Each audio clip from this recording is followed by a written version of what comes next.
We're just obviously, glad to be back. It could have been a different story if we'd been only up 2 points at the end of the game last week. Are you able to tell us about any team changes at this point? Well, as I said, look, we were inside. We're just obviously discussing a few more things that might happen. But in general, we're happy with what we have.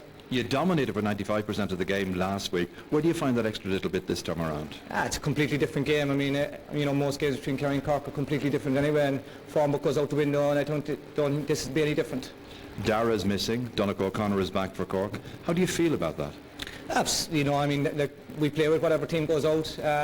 We played without Dara before. He's a huge loss to us. But we've got to get on with it.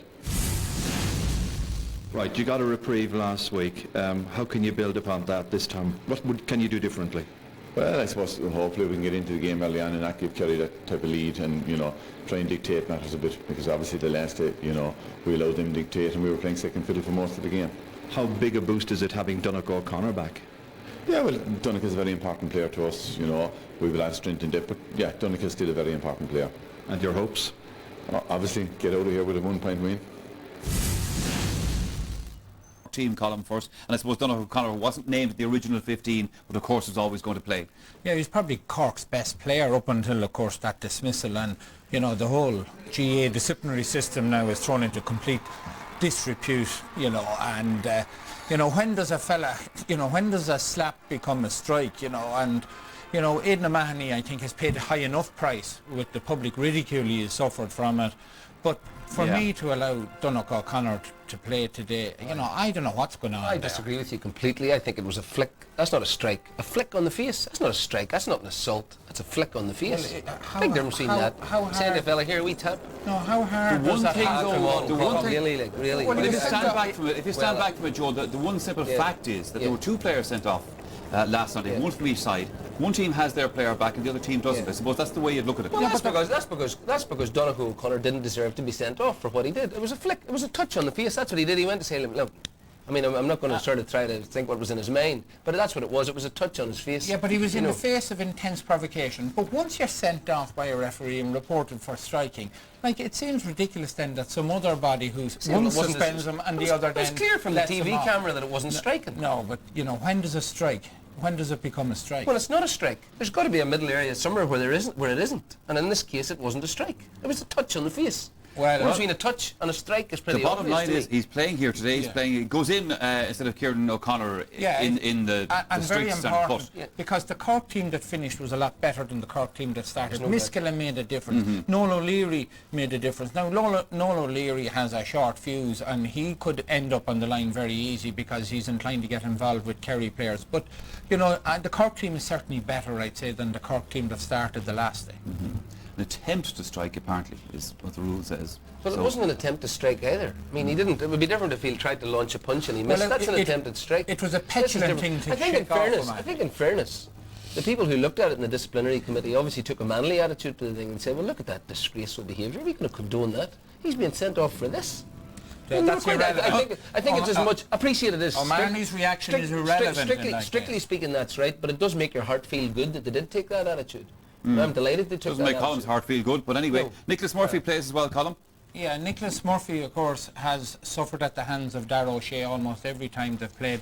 And now that it's sort of Dara O'Shea has to sit in the stand, I'd say Nicholas Murphy must feel slightly liberated. I know. And, maybe we could get a performance for him because he has threatened performances like that, but he has never... And they also have Noel O'Leary coming in. Yeah, well, Noel O'Leary will add a bit of fire. Yeah. Gersplan at far sea. too slack last week. Very loose. You could have driven a motorhome up the centre of the Cork defence last week, and presumably O'Leary's there to try and deal with that. He's very tenacious and he's in your face. But he'll foul That's a problem. Yeah, changes on the Kerry team as well. Owen Brosnan comes into the side instead of Donnacha Walsh. Well, and we also have Michael Quirk. Now he's been named instead of Park Reedy, but presumably he'll come into midfield. I saw him playing one day for Kerry in a league match in Parnell Park against Dublin, and he was very effective. He caught a load of ball. As soon as he hit the ground, he handed it off. I don't think he kicked the ball in the ground. He's a basketball good man. Basketball skills. But not particularly mobile. But when he gets the ball, he'll just lay it off quickly. And he also, whenever Dara wasn't available, I think was it the Monaghan game last year? Cork went into midfield that day as well. And played very well in midfield. The problem with him is he's immobile, but I think that Kerry don't want to upset the Griffin situation at full back, because their view of it was that he did very well and Cusson limited the damage, and the Kerry full back line looked a lot more stable last week on the last 3 minutes. Sure. Well, Owen Brosnan is a very good, very effective in running in straight lines, but we saw when he came through in the last few minutes, the last day, and he could have punched it over the bar, went for a goal, it was saved. He's a wee bit headless Colin at times, isn't it? It started a sort of a Cork comeback, you know, in ways, and Sean O'Sullivan tried a silly shot near the end, which went into Alan Quirk and was worked up the field for the start of the Cork revival. So Kerry have only themselves to blame for the mess they got themselves into. Okay, it's time to head over to the commentary box for a look at the team lineups. Here's Ger Canning and Martin Carney. Thanks very much indeed, Michael. Well, like Cork, Kerry published a team in midweek that caused a few heads to be scratched. In Dara O'Shea's absence, well, Micheál Quirk has been selected to operate in midfield, with Tommy Griffin continuing at fullback and no place for Pádraig Greedy. Elsewhere, Owen Brosnan has given a first start since the Munster final loss in Forky Queeve. He comes into the side in place of Donegal Walsh. Well, once the CHC reprieved Donegal O'Connor of Cork on Wednesday night, it was always certain that he would be included from the outset, and so he has. He comes into the chosen team at half forward, not exactly sure where he's going to start. Two other changes from last week's starting 15 see Nicholas Murphy lining up in midfield to the exclusion of Alan O'Connor, and a changed half back line today where we think Noel O'Leary may well come in and play at left half back.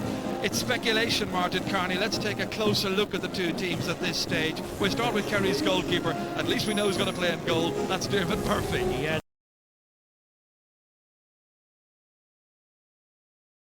Kerry players, and you know, okay, he's a man who has his flaws in his game as well, and he's got sent off twice already this year, but for the Kerry players going out today, the single biggest incentive for them will to ensure that that man has an opportunity to play in the All-Ireland final, because it would surely be his last game. Yeah, no doubt about that, Joe, that he's been such an important player. Pearse O'Neill of Cork, of course, also an important player.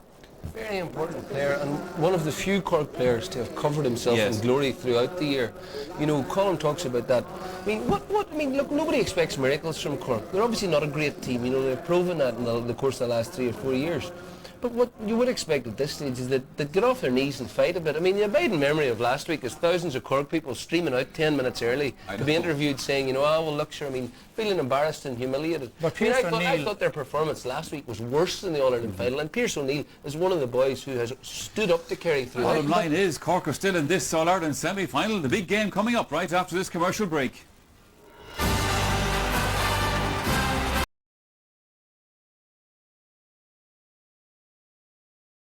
Gall and Colin Murphy, he's been having a longer than usual chat with the two captains, obviously laying down the law to them. Yeah, well, I'd say he's saying to them, stop the messing and get on with the game, stop the bickering, stop this sort of poisonous atmosphere. And it's only right and proper that he should do so, because, you know, two of the great teams of the game didn't advertise the game in the way it should have been last. There was a lot of unmanly things done, and like Joe's talking about Pearse O'Neill. I didn't think Pearse O'Neill should have laid down when Dara O'Shea hit him. That was very bad. A fella should lie down if he's genuinely injured, and you know, if you're hit with a sledgehammer, and there's not too many carrying those things today. So, you know, I would like to see now that there's a message going out to players. Get on with it and make this into the manly sort of game that it should be. The manner in which Dara O'Shea walked straight to the sideline suggests that he did actually hit him with something close enough to a sledgehammer, but anyway. And it wasn't a sandwich between Keith Barr and Eamon Heary anyway, Colin. That's you know, yeah, but like, you know, your eyes were swimming around in your head even more than usual. Great, yes. Oh, could we jump forward 20 years? But greatness has its obligations. You know, we're looking at the great players too. You send out the right signals to young people coming to watch, and people watching on television, and that is that the game has certain standards, and I'd hope that Kerry and Cork both live up to the standards that, you know, we expect. I'm sure you'd echo that, Joe. And in Jimmy White today, you know, I think you've got the perfect referee to ref the game. He's not a fussy ref. I don't believe you can referee the game in accordance strictly with the rules and end up with a good game of football. Whereas Jimmy's very good at putting his finger in the temperature of the game and letting it flow, and that's what he'll be saying to the players today. Who's going to win this replay? Well, I don't think that. I mean, unless God really is on Cork's side, they're going to have to put in an extraordinary performance today. Well, I'd echo that, all right, because the only thing is, are Kerry going to get so caught up with hurt and frustration and anger that they go about trying to win the game in the wrong way? But it would appear as if Kerry have the better players and the more skillful players. Okay, almost time to go then in this All-Ireland Senior Football semi-final replay between Kerry and Cork. It's over to the commentary box. We're standing by as Ger Canning and Martin Carney are there. Jimmy White from Killybegs in County Donegal getting the match underway. And straight away it is Cork under a little pressure. Anthony Lynch dealing with that. Kerry won the toss, up to play from left to right in the first half. No real advantage to be gained because there is no breeze around today. And the changes that we were anticipating by Cork have materialised. Canty's gone back to centre half back. It's Nicholas Murphy and Pearse O'Neill in the middle of the park, as Daniel Goulding was fouled, and the first free of the match is awarded to Cork, and it will be their reprieved man, Donnacha O'Connor, who comes to take it. It's very much redemption Sunday for both of these teams. Kerry will really feel the heat if they fail to beat Cork at the third attempt in this year's championship, while the Rebels themselves know that they can ill afford another insipid performance and hope to make any progress. O'Connor then kicking on a still afternoon and putting the ball wide. First chance, first opportunity. Should have made more of that.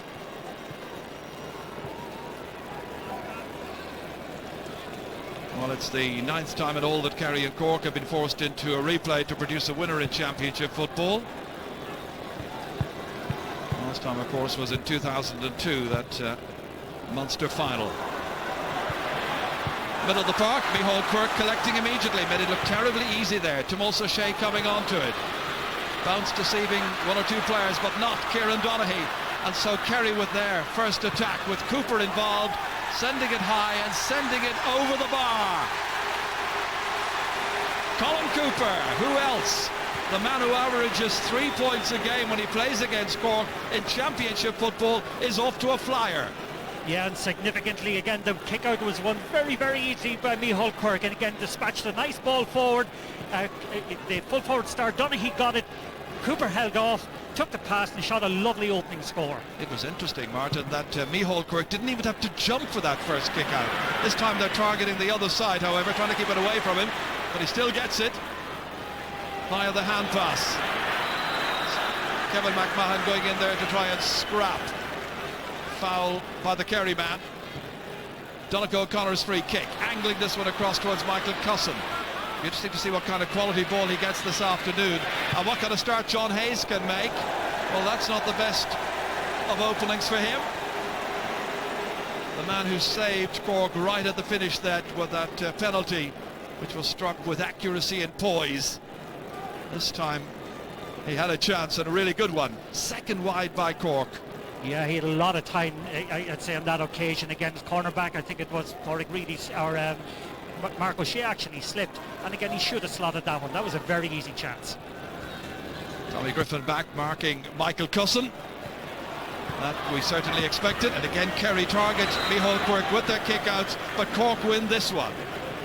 Fouled in the process. Free rapidly taken down there by Canty. Bounce of the ball misjudged, but it's Mark O'Shea who comes away with it. John Hayes charging after him, trying to get there. Support arriving. Here's Seamus Scanlon. Had a very good match last week. Prominent throughout. This is Killian Young, starting across on the right-hand side. And that time there's a push. It's by John Miskela. Free rapidly taken in there once again, this time towards Tommy Walsh, released back once again. Young looking for an outlet, Walsh available. Trying to lay it off, losing it. In comes Pearse O'Neill, very deep. Here's Noel O'Leary. Out via Nicholas Murphy as far as John Miskela. And Cork working it down the field. Graham Canty joining the attack. Coming onto it is John Miskela. Got a second half point for Cork last Sunday. It's another very, very wayward kick, and that one by Donnacha O'Connor, who started on the 40 Well, 3 opportunities to have got scores, and they've missed each and every one of them. Yeah, again, an inspirational run forward that time by John Miskele. Should have resulted in something better. Cork seem a little bit nervous up front. They're certainly getting to the ball much better than they did last weekend, but they've been let down by some absurd shooting there. That's a very disappointing opening for them. Owen Brosnan, incidentally, who is the target of this kick-out, has been marked by Noel O'Leary. It's picked up here by Seamus Scanlon, challenged there by Shawnee O'Brien, fouled by O'Brien, and the referee is going to bring the ball forward 13 metres because Cork didn't retreat in time. Slotted forward there by Brian Sheehan. There's Anthony Lynch going across. He's got Colin Cooper there as well, trying to dispossess him. Getting it out as far as Graham Canty. Well, they've had 3 attacks so far, Cork. Kerry 2. Kerry leading, however. Inside towards Shawnee O'Brien now, some 30 metres out. It's under some pressure. And he's put the ball wide. 4 wides. A lot of possession, a lot of opportunities to get a score. That wasn't the easiest, because if you watch Shawnee O'Brien here once again, he was being closed down, but he should have made a better shot of it than that, you would feel. And Conor Coonahan won't be one bit pleased. Yeah, but he's not one of these players actually on the Cork team that you expect to get scores. You would have thought in that case he would have tried to let the ball inside to one of the 2 corner forwards that he had available to him. I think they're just a little bit jittery at the moment, a little bit nervous and taking the wrong options. Both managers were very cagey, as you'll have gathered from the interviews beforehand, about their exact lineups. Brian Sheehan well blocked down. It's Kevin McMahon coming into it there, right on the sideline. Gary Lokanova is the linesman over there. He signals that it's going to be a Cork line ball. Brian Sheehan arguing the point. Well, if that occurred out in the middle of the field, Kerry would be penalised 13 metres, but with a line ball, they just leave it there. Kicked in eventually, inside towards Michael Cusson. And it comes back out to Kerry again via Thomas O'Shea. Now Seamus Scanlon. Playing it wide here to Killian Young. Thomas O'Shea operating at left half back. This is Aidan O'Mahony. Pursued by Shawnee O'Brien. Too many steps taken. Free kick against the Kerry man. Pleading his case. Donnacha O'Connor now, wearing number 29. It was the number of Kevin McMahon last week when he came on as a second half substitute. That's a foul there on Killian Young. A real stop-start to the match. Nearly 7 minutes played, only 1 point scored. That by Colin Cooper. Micheál Quirk now, the Tralee Tigers basketball star. Cup winner. Looking to get an All-Ireland medal as well. It's only his 4th championship match. Here's Graham Canty, experienced performer for Cork, their captain. Big one down. This time Michael Cusson comes to the right. Well, it's a very ambitious shot, and they're kicking for all kinds of distances and all kinds of angles. I think the manager is going to be absolutely furious with that effort. Oh, very much so. Again, Dermot Duggan won the ball very well back in his own corner, and again, it must be said, all the Cork backs are out in front of their men and winning the 50-50s. But once again, very poor shot selection, very, an absence of poise and calmness in the Cork forward line results in a 5th wide. Again, it's worth repeating, there isn't any breeze around of any significance this afternoon in Croke Park. Micheál Quirk targeted, and it was Nicholas Murphy who was in on top of him illegally, in the view of the referee Jimmy White, who handled this year's Ulster final. It did a really good job for Armagh against Fermanagh. Here's Tommy Walsh, stood his ground well. He's a strong young player. 2nd point of the match for Kerry, and Tommy Walsh does it. And Kerry are showing Cork how to stand up strongly in front of the post, how to kick with accuracy. Only a couple of attacks, but 2 points already, and they've done all of the scoring. Yeah, that's a lovely example of strength and economy of effort, actually. Again, a very simple ball in. Walsh uses his strength to kind of shake off Dermot Duggan. Again, has the poise and the calms to slot over a very easy score. Alan Quirk.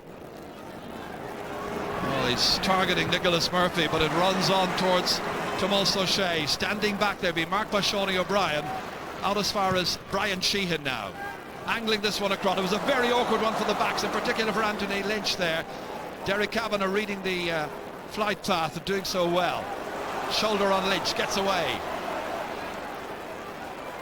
Nicholas Murphy back there. Knocks it forward to Noel O'Leary. Always puts his heart and his soul into everything that he does out in the football field. Here's John Miskele. Cork looking for a score to settle them down after 9 minutes of play, and it might be Donegal O'Connor who can produce it eventually with the fist over the bar. 2 points to 1. The man reprieved by the CHC on Wednesday night scores the first point of this match for Cork. It was a measured build-up, and O'Connor, rather than kick it, fisting it over the bar. Well, it's taken 10 minutes to produce, but Cork had lots and lots of chances. They were creating opportunities, 6 chances created so far, finally taken 1. Yeah, and again, John Miskell has come into the game very, very strongly. He's been involved in most of the quality attacks of Cork so far. Scanlon breaks it down, jersey being pulled. The jersey pulling was being done by Kevin McMahon. The referee saw it. Killian Young ready to take this, the young Renard player. Up towards Donaghy there with players near him. They're anticipating the break, and that's put high off the post, comes off the other post. Declan O'Sullivan was just unlucky there. Should have been another score for Kerry. And Brian Sheehan finding himself on the flat of his back, a shake of the head there by Nicholas Murphy. It's got to be a free in. Referee has just watched this again here. Yeah, definitely. He kind of struck him after releasing the pass. Again, a rather silly, petulant thing to do. Again, it gives a very good long-range place kicker an easy enough opportunity. Well, Nicholas Murphy getting a ticking for that. And Brian Sheehan from St Mary's Cahersiveen in Kerry, ready to try and extend Kerry's lead. There's the angle that confronts him on a beautiful afternoon in Dublin, and he's put in wide. First miss of the match for Brian Sheehan, playing today in his 23rd championship match. What was interesting about him last week, and not only did he take his frees well then, but he added a little bit of extra steel to his performance. That's right. Again, he snatched it down, and that's most unlike him to miss chances like that. But so far, Jimmy White is again, refereeing the game in a very calm, authoritative, and firm way. And again, both sets of players, have kind of lived up to the responsibility to the game. That's true, and he's not overly fussy. Noel O'Leary at the end of this. Well, he had Brosnan coming in on top of him. Foul was committed there. Noel O'Leary taking the free kick to Kevin McMahon, the Carbery Rangers player, has been out with injuries. First start of the championship season for him this afternoon. John Hayes has gone very deep. He's inside his own 65-metre line, pursued there by Mark O'Shea. Finds O'Leary again, trying to make some headway. Kerry leading 2-1. 2 against 1 in there. Michael Cusson breaking it, but breaking it only to the waiting Tom O'Sullivan. Playing it left corner back, making a lot of ground. This is an ambitious run forward here. Nicely out here to Brian Sheehan, turning it onto the right hand side, having missed the free, lands in the square, goalkeeper coming, makes it, got support, but it's a Kerry man, Tommy Walsh, who carries it out over the end line, and that's a kick out to Cork. That was a dangerous moment there, and I'm sure Alan Kirk was thinking about last year's All-Ireland final when he came for a ball like that, and Gooch Cooper got there first. This time it's Tommy Walsh who carries it out. Yeah, he did very well again, got his fist to it again. Walsh unlucky, but again, good reading of the situation by Diarmuid Duggan. And Duggan, one of the younger players, still in his, essentially, he's a newcomer in the Cork full back line. And I think he can be rightly pleased with his form so far in this year's championship. Cork try to win their kick out here, and they're targeting Nicholas Murphy, and he was being pulled and dragged there by Micheál Quirk. Yeah, Kirk's problem is that he's so big and so strong that very often when he goes man-to-man with the likes of Nicholas Murphy, who's somewhat lighter than him, the referee interprets that kind of physical kind of colliding with him as a free against him, and he certainly suffered in that case. I think Quirk is 6'6", and we know Donaghy is 6'7", or 6'6" as well, something like that anyway. Cusson is definitely 6'7". Battle of the Giants, really. Donegal O'Connor just deciding to leave this one. Yeah, and speaking of the Giants, actually, it's very interesting to note the role of Seamus Scanlon so far in the first half. Because of Cousin's height, Seamus Scanlon, who is playing midfield for Kerry, is dropping in front of Tommy Griffin to give Tommy Griffin extra help. Well, this is what Armagh used to do as well with Francie Bellew. Always get a support player there for him. It's good, sensible tactics. As Daniel Goulding strikes it and puts it over the bar and ties it up at 2 points apiece, and the teams are level. Well, that will be a real confidence booster for the man who got Cork's first goal 7 days ago. 2 goals and 12 points scored so far this season. Now Cork would be hoping that he takes on added responsibility up front, but he's only just come out of under-21 level, remember, won an under-21 medal last year.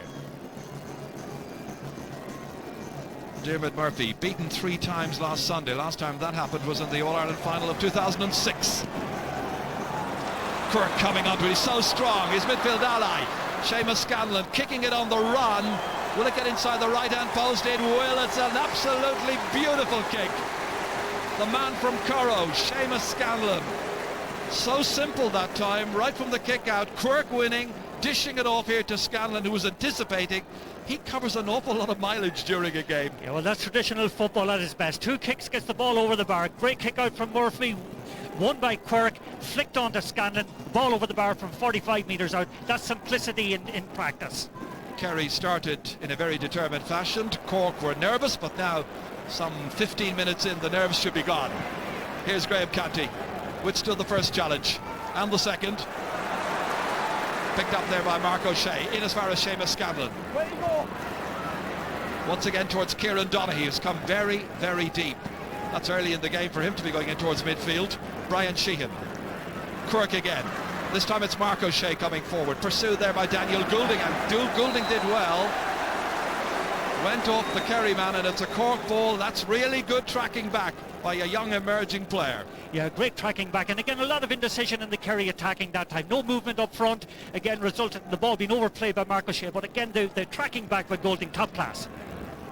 18th time these teams have met in the championship in 10 years, all the way through to the goalkeeper. Dermot Murphy making, almost put Killian Young in some difficulties with that hand pass, and it's still in play. It's a difficult one for Aidan O'Mahony to get to the end of, and Donnacha O'Connor deemed to have been holding him back, and Kerry do well to get a free kick out of that. There didn't look to be too much on, but he kept on running, O'Mahony. I didn't think there was an awful lot in it. O'Mahony cut across his path, in fact, to stop O'Connor from getting to the ball. The free, in fact, could have gone the other way for obstruction. From where the referee was coming, I think he saw it as a foul, and the ball has been brought forward 13 metres for dissent. It favours Kerry. Once Owen Brosnan can get the ball up. Challenged strongly by Anthony Lynch, and Lynch fouls him and has shown the black notebook. Free in to Kerry, and it's one for Colm Cooper to kick. Just outside that exclusion zone. So the Gooch with 1 point from play so far in the match. This to give Kerry a 2-point lead.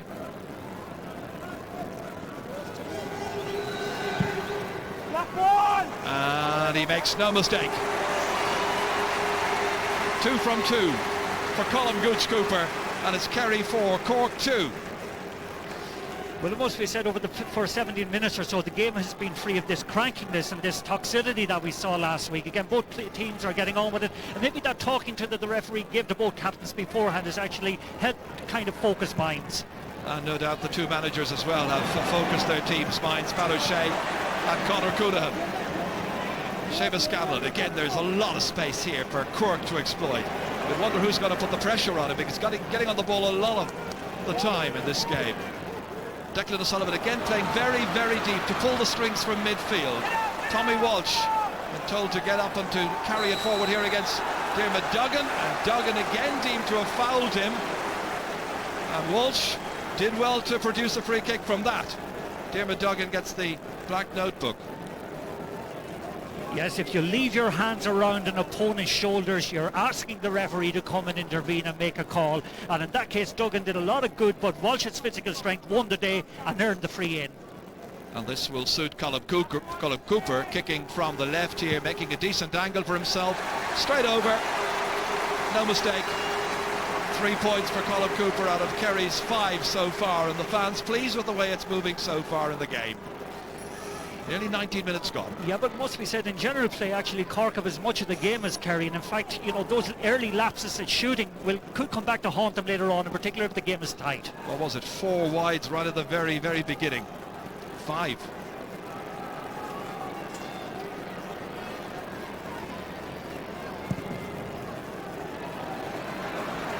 Pierce O'Neill this time, trying to break it down for Shawnee O'Brien, but they're anticipating Kerry and they're coming in right on top of the big number 11. This time it went off a Kerry man and it's going to be a line ball for Cork. John Miskela, who is from the Ballincollig club. Graham Canty letting it in long towards Donnacha O'Connor. Haven't really seen him played on the 40 before. He's much more of an inside forward or a wing forward. Here's Brian Sheehan, very determined, carrying it forward there. Graham Canty winning his duel, however, standing his ground. O'Connor inside as far as Pierce O'Neill. Nicely forward, it's Noel O'Leary who's up there. O'Leary trying to go through, and he's carried the ball forward there well and won the free for Cork. Owen Brosnan was chasing after him. Foul committed in an area here which should produce a Cork score. That's really good movement by Noel O'Leary, taking on the half-back line and producing the free kick. Yeah, maybe that's the template they should be using again, driving forward like that, just as Miskela did last week. But again, let's credit Graham Canty for the way he robbed Brian Sheehan on the far wing to initiate that move. Donnacha O'Connor, deep intake of breath. Can't afford to miss this one. Straight over. And it is 5 points to 3 in this All-Ireland football semi-final. First of them live on the Sunday game this afternoon at 4 o'clock, of course, the Battle of Tyrone against Wexford. Cork, remember, the last remaining unbeaten team in this year's championship.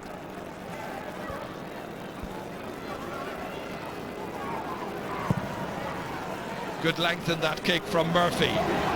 Scanlon the target. Everybody anticipating, coming in to try and take it here. Aidan O'Mahony held as he was trying to break forward. Cork braced Garda. Killian Young giving it back to him. Challenged there by Shawnee O'Brien. His primary role is to win scrappage ball, breaking ball in the middle third of the park. That's Tommy Griffin. Haven't seen the ball landing down on top of Michael Cusson, between Cusson and Griffin too much so far. At the other end it's Donaghy there, and Canty was anticipating, coming back to help out Derek Kavanagh. That's good teamwork. McMahon taking it in his stride, wasn't easy. Brian Sheehan coming in to put in a challenge. Back to Lynch it comes. McMahon's down injured, play continues. Lynch shouldered well by Killian Young. Comes here towards Miskela. Forward here to Shawnee O'Brien. Beats the attempted block. High ball in there. Beyond Cusson this time. And Kerry have men back, in particular Mark O'Shea from Unveiltucht. Out as far as Seamus Scanlon. The man who moves everywhere and anywhere, all around the ground, constantly helping.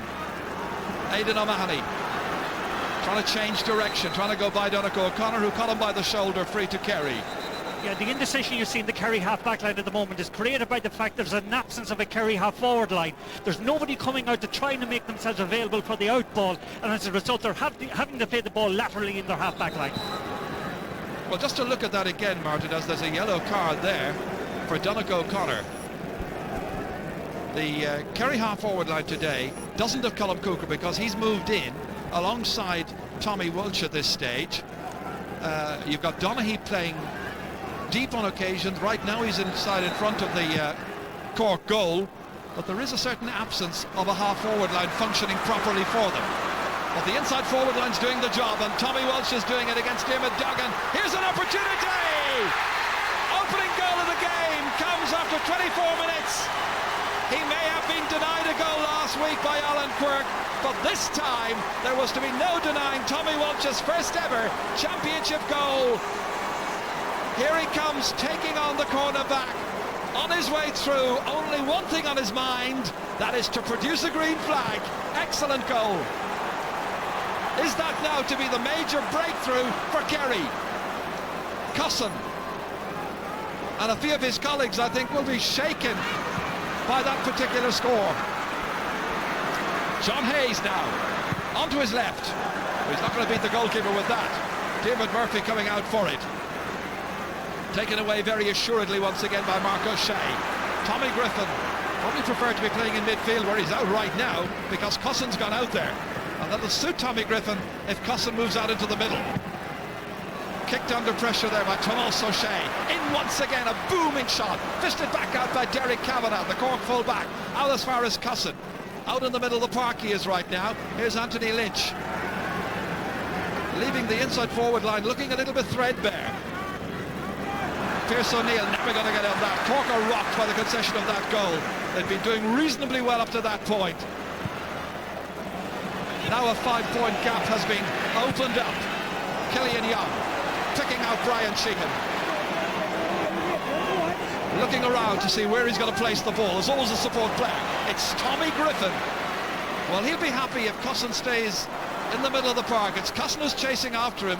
It's Griffin who has the ball. It's Kerry who have the free. The tactics are questionable. Certainly they are questionable at the moment, and again the Kerry attack has too much movement, too much variation just over the last couple of moments, but bringing Cousins out from the middle of the field has left an absence of a target man inside, and again Cork are aimless, so to speak, in their forwards. There's no variation again, there's not enough movement, and again the failure to convert early chances is coming back to haunt them. Well, that won't worry Kerry. They just want to get on about their job, and they don't want to concede an 8-point lead as they did last week, and indeed in Páirc Uí Chaoimh. High up into the clouds, what clouds there are here this afternoon, but more importantly, over the bar. A fourth for Colin Cooper. And it is 1-6 to 3 points. Yeah, just going back to that goal actually, Tommy Walsh has been showing Dermot Duggan a merry dance over the last while, and again the strength is an obvious feature in there, and the straight line that he made that time, but the calmness of the way he took the shot was wonderful.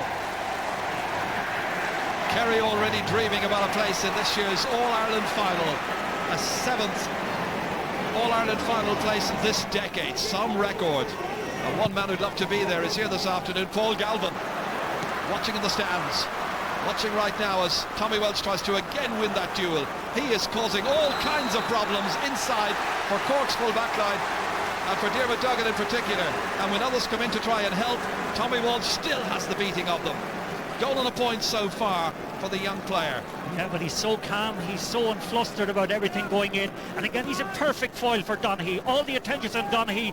Certainly Walsh is, benefiting from that, and again the way he's roasting Dermot Duggan at the moment necessitates a quick Cork change. Cooper, the easiest kick he's got to get all day, I would think. 5 points for Colin Cooper, 1-7 to 3 points. It means there are now 7 points between them. And there is Dara O'Shea in the back of the substitutes bench, and he is hoping that he will be back in 3 weeks' time. The crowd have spotted him now on the big screen, and that is the reaction, that's the response they are giving. And Cork are about to make a change, and they're about to bring in, as expected, Michael Shields, the man who was in Australia, played in the All-Ireland final last year. But the Cork fans will be wondering, should this change, and maybe 1 or 2 more, have been made before the start of the game? He's got to come in for Dermot Duggan. Not in just yet. Kerry lording it. This time it's won back by Shawnee O'Brien. Cork have the free. John Miskella will take it. It takes it way down the field. Intended for John Hayes, getting very little change out of the Kerry markers so far. Here's Kevin McMahon. Man who scored a goal in the semi-final of the championship last year. Little hand pass inside, over intricate that time. Well read by Owen Brosnan. It was intended for John Miskella. Comes in the end to Aidan O'Mahony. Now out as far as Mark O'Shea. Well, Mark O'Shea has his brother in the stands. He's got his other brother Tomas there in support. This time it's Killian Young who's moved across to left half, switching with Tomas, keeping Cork on their toes. But Kerry are focused. That time it's caught well by Pearce O'Neill. But they're back, helping out the defence, and that defence has been leaking scores. Noel O'Leary now, forward as far as Donegal O'Connor. 3 or 4 Kerry men are about to converge on him, unless he releases the ball, which he does. Here's John Hayes. Again, it's to O'Connor. And They're asking him to take the initiative. He holds on too long, and that's a very good example of a Cork team without enough ideas between them at this stage to be able to come up with an attacking move. Yeah, totally purposeless, going nowhere, lacking cohesion up front, no penetration, playing laterally. All that's wrong on the forward line is manifesting the Cork attack in the first half so far. Michael Shields is on, and Diarmuid Duggan from Island Rovers makes his way off. First change of the day for Cork. Long, long way to go in this match. Seamus Scanlon. You get the feeling the way Kerry are playing, they're not going to take any chances this particular Sunday. And again, Anthony Lynch in difficulty with Colm Cooper. Lynch is absolutely furious this time with the match referee. Yes, and rightly so. I think he got a nudge in the back in the first place. I think the free kick should have gone the other way. Okay, subsequently he went to pull Colm Cooper down, but that's a harsh yellow card. 2 yellow cards for Cork players. First it was Donegal O'Connor, and now it is Anthony Lynch, and things are going horribly wrong for the Munster champions. And it's Killian Young who is down in need of some attention there. Dr. Mike Finnerty there, and the physio, who is Megan Gooding, looking after him.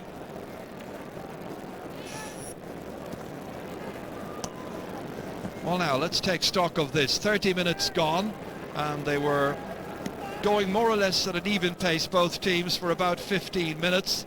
The goal has been a very, very important score, but it's more than just the goal, Martin. Kerry have been dominant in key areas once again this afternoon.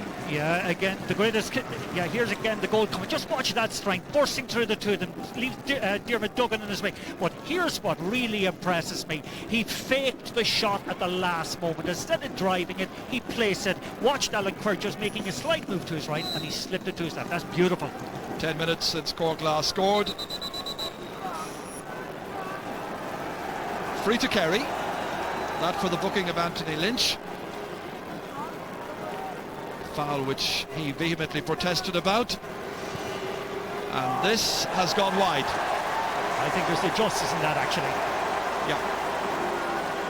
But I think what Anthony Quirk was doing in that case, actually, the goalkeeper, he was shaking the goalpost. They had the wobbles. Yeah, just the two of them. Just watch the uprights here, everybody. Just watching. They're doing a belly dance. It's called pole dancing. Even the goalpost looking nervous. Right, in the centre of the park this time it was Nicholas Murphy going down to try and pick up the ball when the boot came flying in. Free to Cork. Only 3 points produced so far. Noel O'Leary driving them on again in very determined fashion. Inside, knocked out again by Mark O'Shea out as far as Seamus Scanlon, and all of the breaks in and around 30 to 40 metres from the Kerry goal being picked up by Kerry. And again it is Tommy Griffin driving forward here. Tommy Walsh coming out, making his presence felt. He's got a good physical presence in there, great strength, and it's Brosnan this time to Cooper, and Cooper to finish in style. Lovely score. 6th point of the match for Colm Cooper, second to come from play, the other 4 from frees. Look at this for a measured build-up. Quite an ensemble by a wonderful on-song Kerry attack. Yeah, and again, that's the best team score we have seen today. And it started off again with a fabulous breakout of defence by Tommy Griffin. No pressure coming on them whatsoever, no tackles coming in, and it was easy for Kerry. Overlap all the time, but a good finish from Cooper. Well, now Kerry should take note. They're ahead by 8 points at this stage. And that's been a dangerous score for them in the past against Cork. It has, well, certainly 3 other games this year it's been a dangerous. Well, I think they're a wounded beast today. They're playing very controlled, very measured football, but football laced with an awful lot of determination. Well, Cork's point from play came from Donegal O'Connor in the 10th minute. And here you are now, as you can see, in the 34th minute, as Mark O'Shea fouled in possession. Disappointing day for John Hayes and his colleagues so far. Getting absolutely nothing from a very mean-spirited but disciplined Kerry backline. Very much so, but again, let's watch the ball going in there. It's going in 150 miles high, dropping into small players. Michael Cousin has been brought out around the middle of the field. Again, the absence of a target man is killing them. Again, just watch this high ball coming in again. You know, Mark O'Shea has little difficulty in actually winning that. Again, nobody coming in support. Again, Well, the John two players in there are Donnacha O'Connor and John Hayes. Neither is a giant. Neither is a giant. No, and again, for that tactic to work, you need their bigger players, either Pearse O'Neill or Nicholas Murphy, or dare I say, Michael Cousins in there. Kerry with 1-8 so far, 1-4 from play, 4 points coming from frees. But it's all going nicely according to plan. There's Kieran O'Connor, one of those who did not start this afternoon. Listed in the dummy team that was announced during the week. Pat O'Shea has certainly produced a team that's absolutely flying this afternoon once again.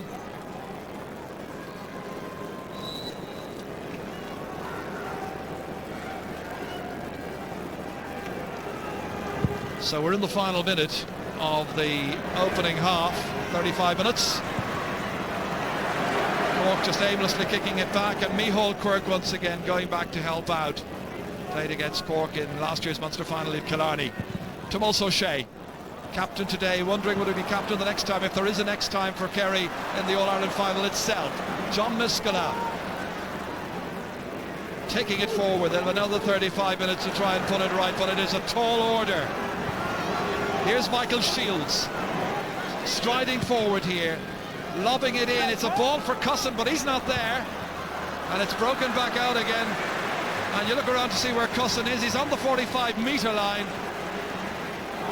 Oh, that was Daniel Goulding coming in. And Daniel Goulding's going to get a talking to. Yes, 1 minute additional time being played. That's a very hard shoulder right in the face. Again, he can't complain about getting a yellow card that time. 3 yellow cards now for Cork players during this first half, and we are into, well, as you can see, the first half a minute of the stoppage time or injury time. Yeah, the key thing too with Kerry, they're winning every breaking ball around the field at the moment, no matter where it is, in the full back line, middle of the field, or in the full forward line. They're very sharp today. Well, they had a little huddle, Cork, before the start of the match, and you could see Conor Coonahan was vexed with them, was really anxious that they turn up here today with their best performance. They haven't done so far. Haven't been easy, or it hasn't been easy against Kerry. We've had so many of the answers. This time it's a bit better. Miskela, Cussin now, kicking it in. There's a couple of players waiting for it in there. One of them is John Hayes, surrounded immediately by Kerry players. Back to Goulding, likes to kick with the left, might fist this, he's kicked it in! What a time to get a goal, and it's Daniel Goulding who's got it again in the 37th minute. That might change the complexion of this match. 8 points is a dangerous lead for Kerry. The half-time whistle has gone, and Daniel Goulding, who got a goal last week, has got another this afternoon, and out of nothing, Kerry have been rocked to the foundations once again. Well, there's certainly Tommy Walsh scoring one, but what about this one, Martin? Well, certainly they were throwing the life belt this time, and again a great ball in from Cousins in the first place, and again into Hayes, measured and low, but that's a wonderful finish into the near post. Little tug in the jersey, doesn't bother Goulding, rifles it into the near corner, right in the top of the net. That's a fabulous goal at the right time from a Cork point of view. I thought he might have fisted it over, but he had more ambition than that. He blasted it with the left, got away from Tom O'Sullivan, and Diarmuid Murphy beaten for the first time this afternoon. It's a 5-point game. Kerry 1-8, Cork 1-3. Michael. Ger Kenny, Martin Carney, thank you very much indeed. Joe Bradley, Colin O'Rourke here with me in the studio. Joe, the fascinating thing is, you know, every time you say the last prayers for Cork, they sit up in the coffin again. Yeah. Well, it'll take God to intervene a whole lot more in the second half. I mean, the goal came out of nothing. I mean, Cork are woeful. They have no cohesion, they have no teamwork. They look clueless, you know, from a managerial point of view, absolutely clueless. They brought Michael Cussin out to the middle of the field, so they've no target man, but they've continued to kick the ball in high to a target man who isn't there. I mean, they just look absolutely appalling. Yeah. And I mean, they're 5 points behind, which is a considerable bit behind against Kerry. I mean, they just look totally second rate, and I mean, short of a miracle. I mean, they make sort of analysis defunct, don't they? Well, you said before the match that if they won this, then obviously God was on Cork's side. He's given them a little wink there. He certainly has. But Cork It was a beautiful goal, though. It was a beautiful goal, very well. But they've contributed to their own downfall.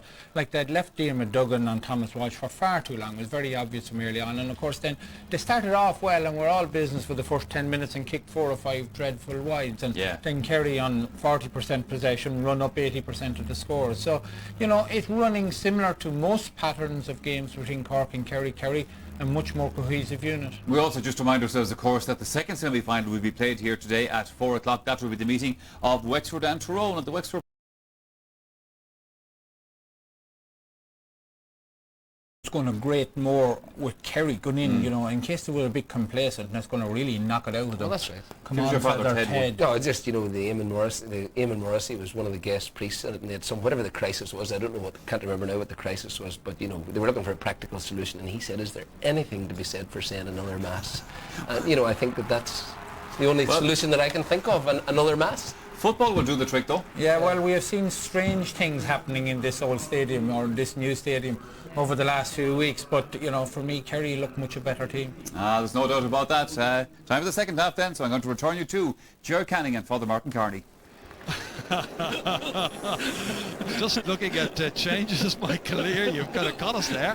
Cork have made a change, or are making a change, and 23 Fintan Gould is on in place of Shawnee O'Brien.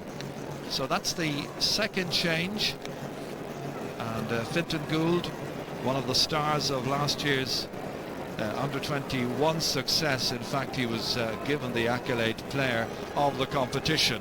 He is a really talented young footballer, brought in by Conor Coonahan, and if he could finish in front of goal, he would be the complete package, I think. Let's see how he does this afternoon. Cork needed a change. They're keeping James Master still in reserve. Second half underway, 5 between them. And straight away it's Seamus Scanlon who's been catching so much. Micheál Quirk, middle of the park at the moment, because that's where Cusson has started. And they've put a couple of changes in place, but Declan O'Sullivan back here towards Kieran Donaghy, trying to go by McMahon, and does so with ease. What a start to the second half! What an absolute blitzkrieg start to the second half! Declan O'Sullivan, bang on cue, as he did in a Munster final a couple of years ago, right at the very, very start. That is a dream start for Kerry, and settled any kind of concerns they may have had at the break.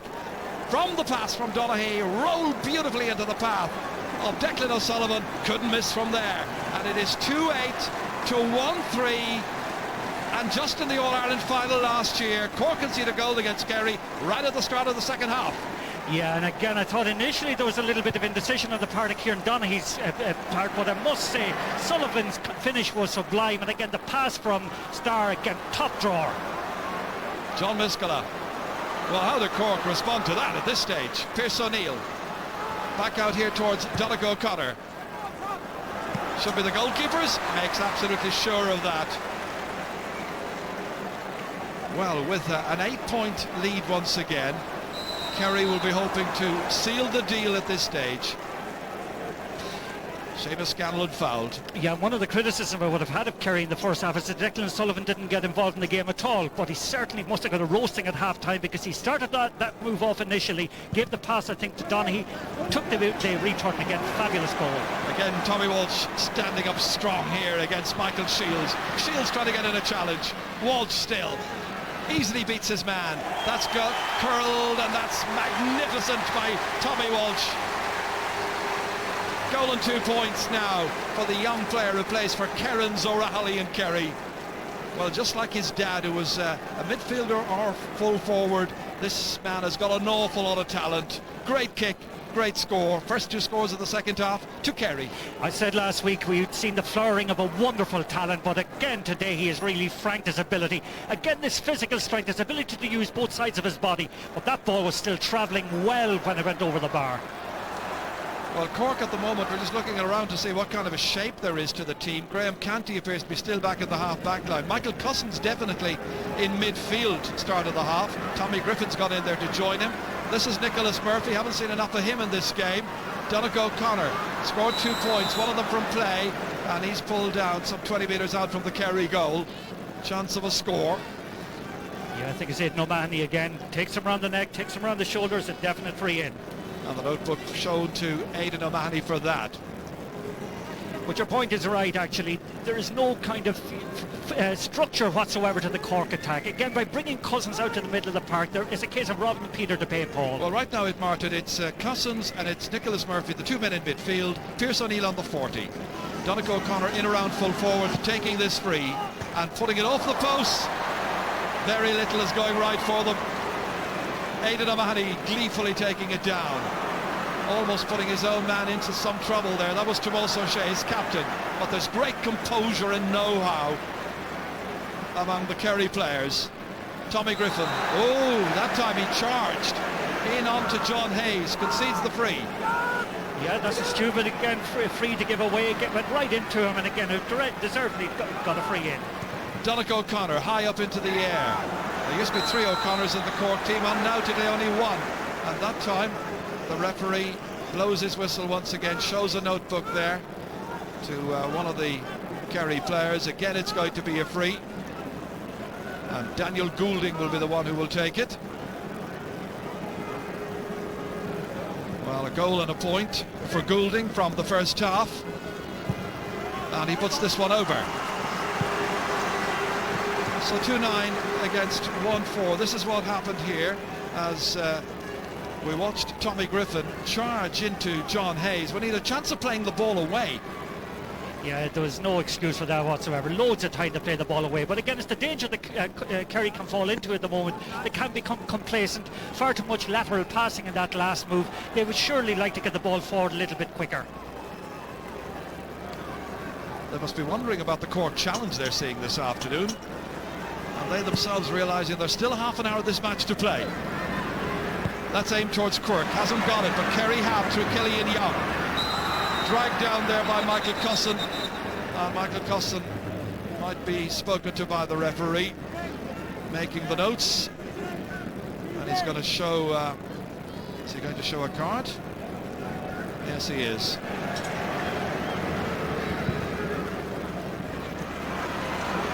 Here's Tommy Walsh once again. Again takes on Shields. Back towards Declan O'Sullivan, the man who got the second goal, started the second half. Huge one in. Donaghy was waiting inside. Well, this time Kerry people were complaining that he was being pulled down. Cork people complaining he was in the square before the ball. Referee says play on. Michael Shields does. Out it comes here towards John Miskela. Now to Michael Shields, operating in midfield. Big one down there. His height, his presence might have been a factor if he'd been in the inside line, but he's not. Only one Michael Shields and he's out in midfield. Seamus Scanlon going back towards his own goal. Kerry won't be too pleased with that. And the goalkeeper surrounded by Cork players, and in the end he holds on too long and it's a free in. Crazy tactics by Kerry.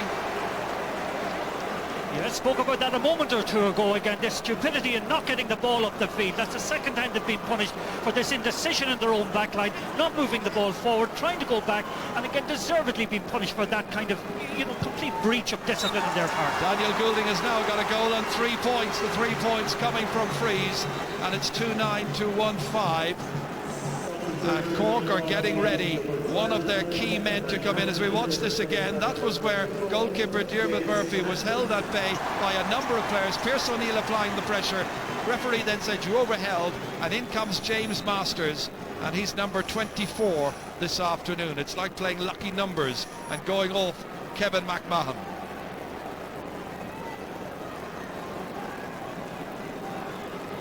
Diarmuid Murphy forewarned, I think, to play direct and simple football and not take the Cork challenge too lightly. Oof. That time Micheál Quirk is the one who is the benefit of the free kick. It was Nicholas Murphy who was challenging him. Just watch here. Referee indicting Murphy and Quirk getting the free. Yeah, I think he was holding his arm definitely. But again, Kerry were punished last week for not pushing on, for becoming too defensive too soon and not playing out the 70 minutes. It's happening already this early in the second half. Here's Donaghy challenged vigorously by Derek Kavanagh, but not vigorously enough. There's another man required, and in the end Donaghy is dragged back and he wins the free a little bit exasperated. But Kerry got the reward for his endeavours here. First it was Derek Kavanagh, and then you could see Miskela coming in as well. Eventually they caught him. Colin Cooper looking for his first point of the second half.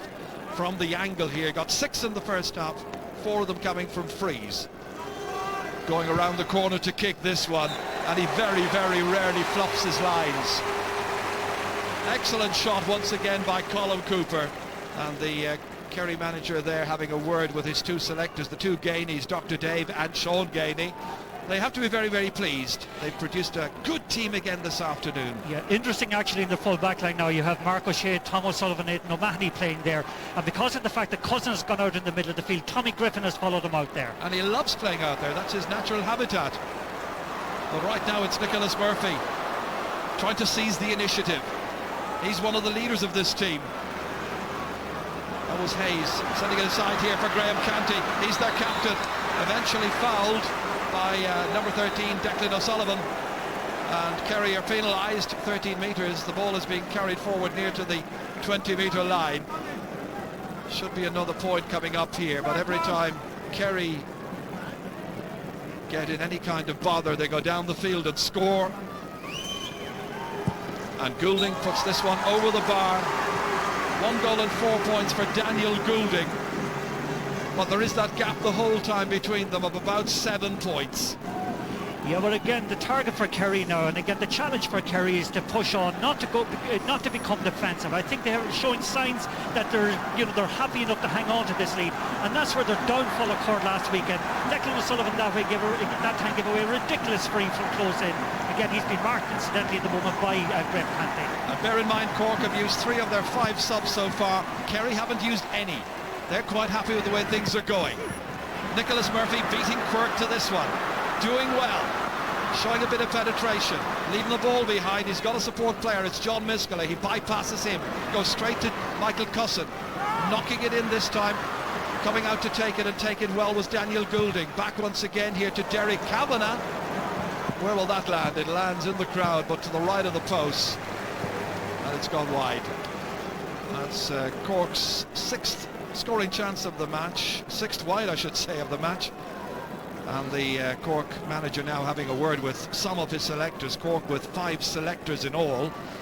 Yeah, just going back to Michael Quirk for a moment, I think he's struggling a little bit at the moment on Nicholas Murphy, and again I would have expected that now that Murphy was freed from his old nemesis Dara O'Shea, he would have made a bigger contribution today. Yeah, that was the expectation certainly. Now who's going to seize the initiative and capture the imagination in the second half as Pierce O'Neill is shouldered into the back, pushed out. It's going to be a free rather than a sideline ball, taken quickly by Michael Cusson to Derek Kavanagh. Here comes Graham Canty, giving it to Noel O'Leary, the man who was brought into this team at the start of the match, having come on as a sub last week. Dished off this time towards Fintan Gould, high up into the air but not goal bound. Coming away once again, Kerry, strong. Mark O'Shea leading the assault towards the Cork goal. Killian Young now, not wanting to do anything silly and give the ball away. Wants to be precise with where he places the ball, straight to Scanlon. Going long. He's got Walsh and Cooper to aim at, but there were loads of Cork backs there. One of them was Graham Canty. Comes here to Michael Cusson once again. He's got much more into the game by coming out around midfield, but they've lost his height and his penetrating skills inside. Murphy holds off the challenge this time of Scanlon. Back once again it comes, this time to James Masters, and it's a poor, tepid effort by James Masters. First chance he's got since coming on as a second half substitute. Definitely an anemic effort by him, but again what's very interesting there a couple of moments ago is the structure of the Kerry team. Every player bar Tommy Walsh and Gooch Cooper were you know in the other half of the field. They've gone into defensive mode in a big way, Kerry, at the moment, and I say Pat O'Shea will be very anxious to get more of the forwards pushing up. In points it's still 16 points to 9. Kerry very definitely the leaders. Great jump in the air by Kieran Donaghy. He's got magnificent hands, uses it well there. Strong play all the way down here, and here's Tomas O'Shea. Got a point towards the end of the game last week, and he kicks this one, and it's inside the left-hand post and over. The team captain leading by example, coming out of defence, prepared to risk an opportunity, a long, tiring run down the field, but a very assured kick at the very end of it. Yeah, their ability to execute the basic skills so expertly is a feature of the Kerry team. Great fetch from Donaghy. The pass from O'Shea resulted in a beautiful, beautiful score. I think we're about to see another Cork change very, very shortly, and I think coming into it will be number 25, Paul Kerrigan. You remember his dad, Jimmy Kerrigan, the Nemo Rangers man, and he's coming on in place of John Hayes.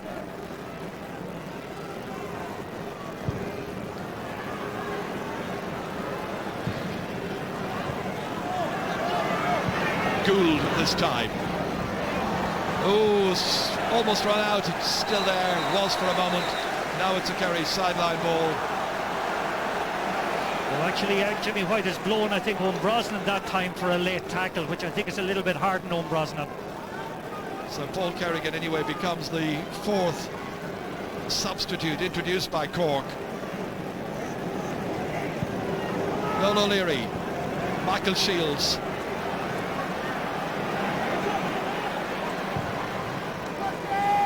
Lobbed in for a big man.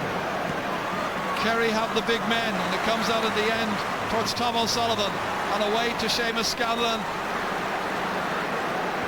Again, it is carried forward here by Declan O'Sullivan. A really good ball carrier, initiating the attack down to Cooper.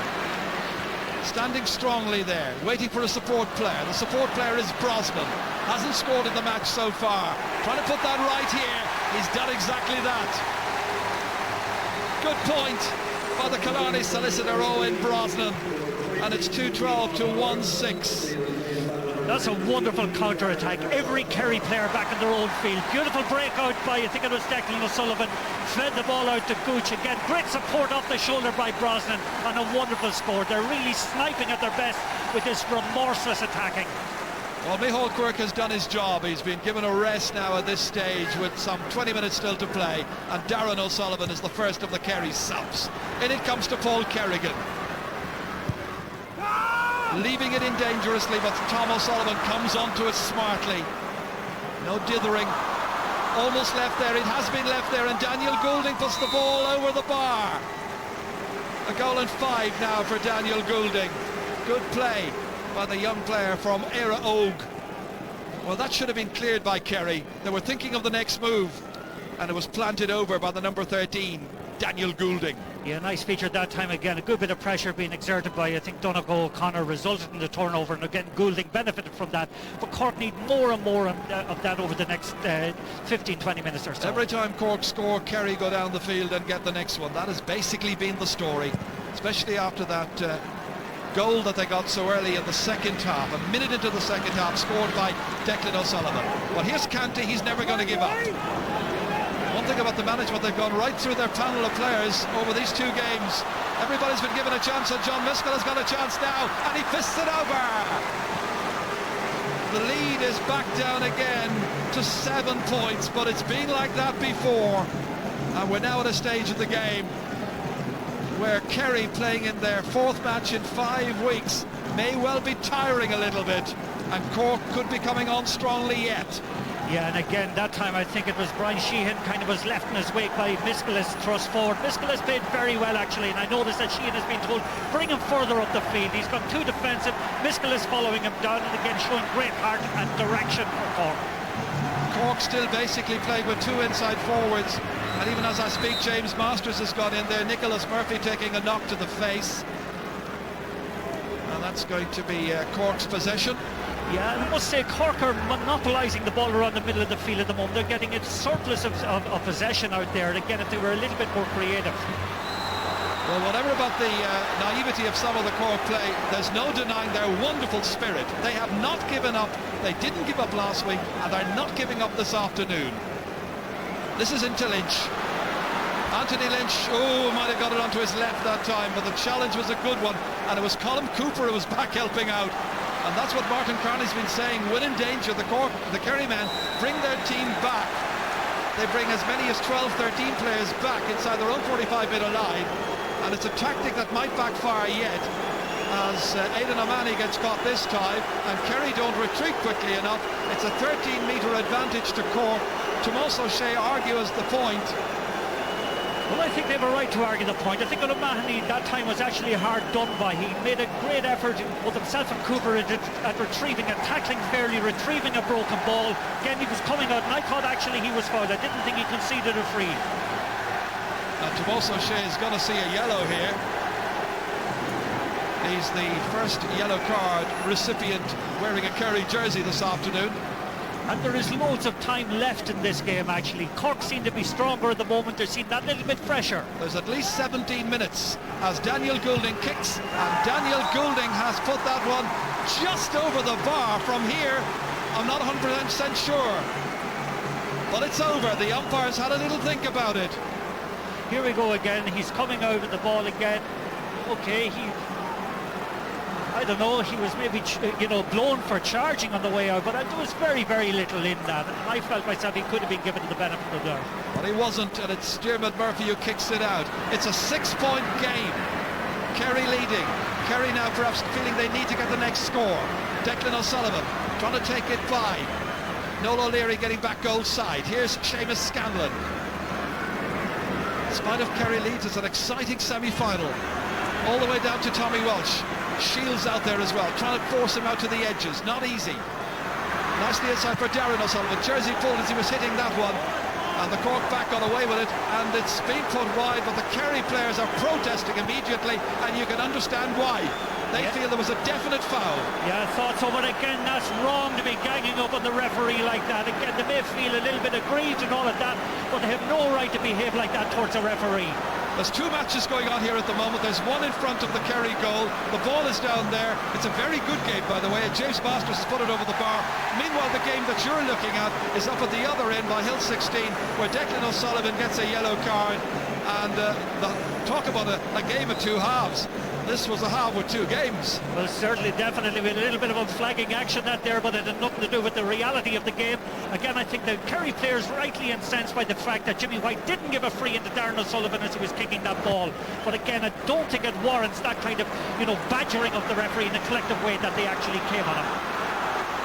Noel O'Leary, head down, gets nothing lightly.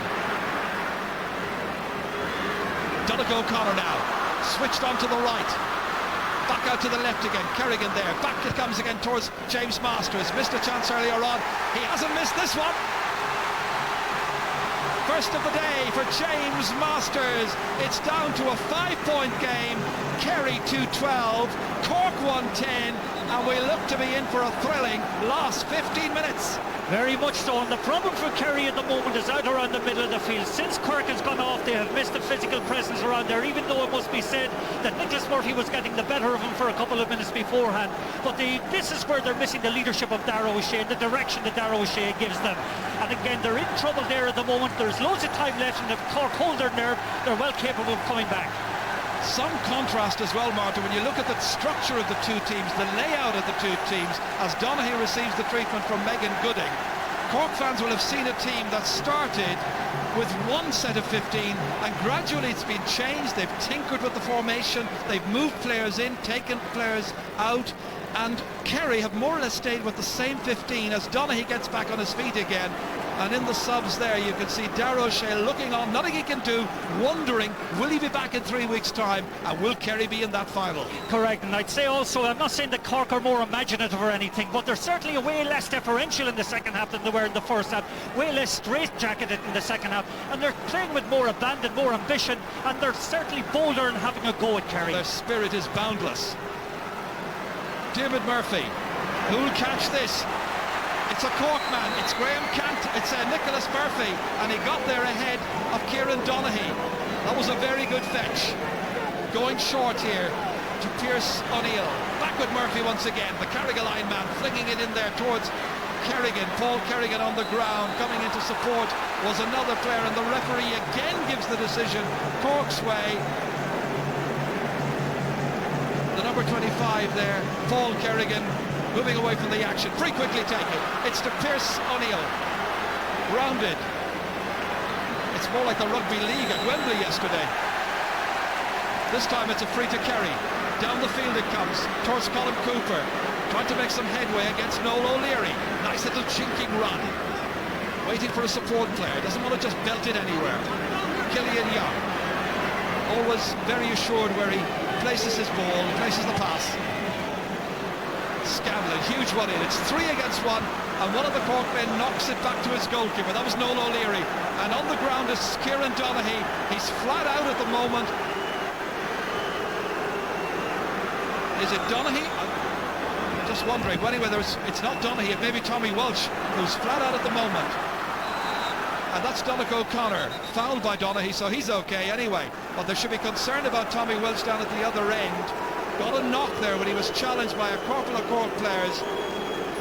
It was a very, very difficult ball for the young player to take.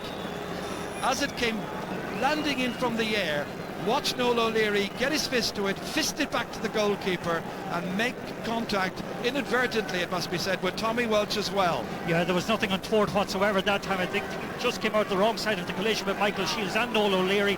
Noel O'Leary managed to flick the ball back to the goalkeeper, but there was absolutely nothing malicious or untoward about that.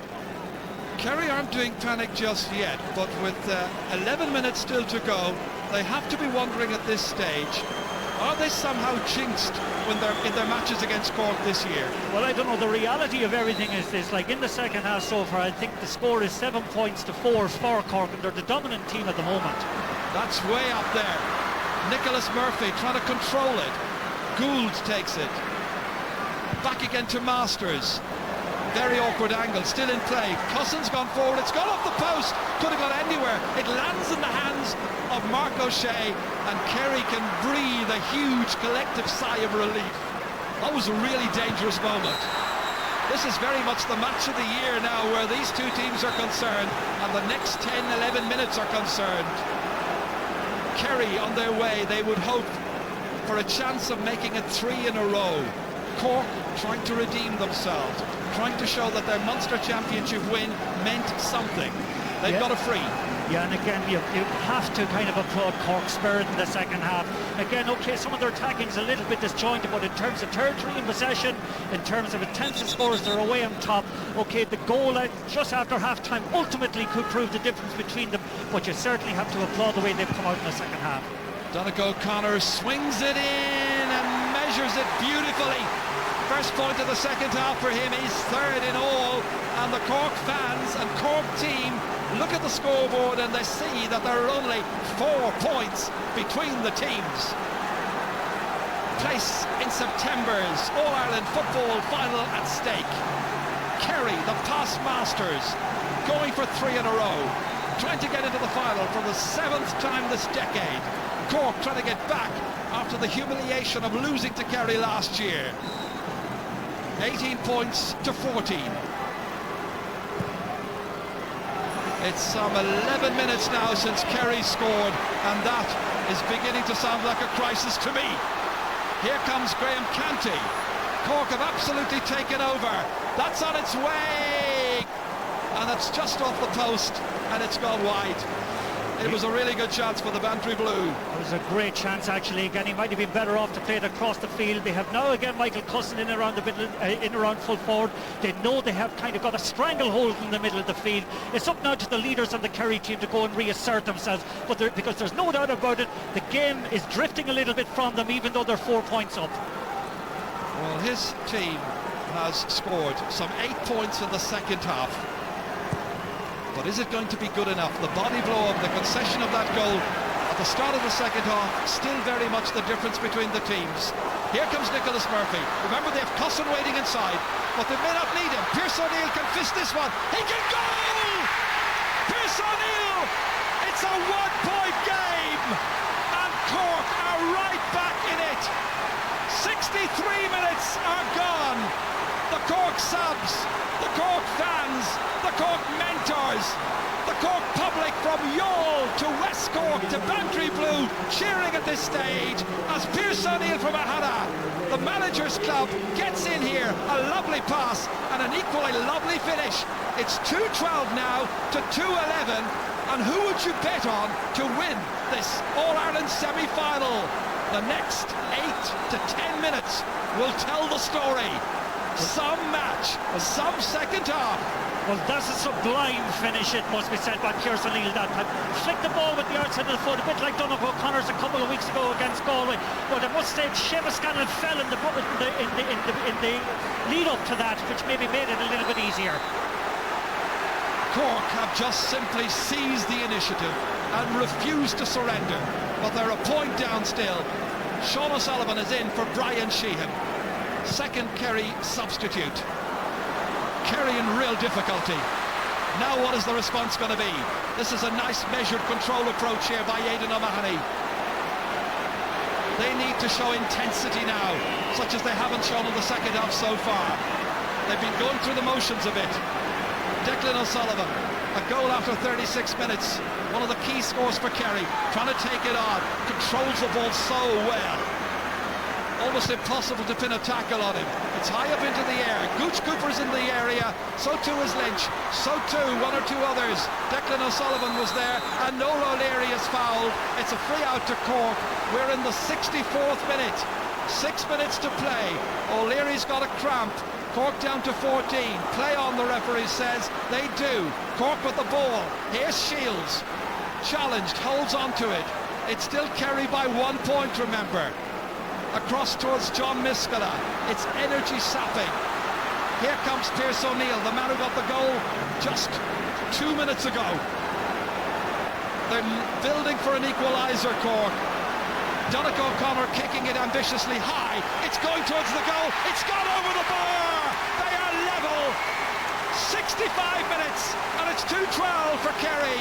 2-12 for Cork.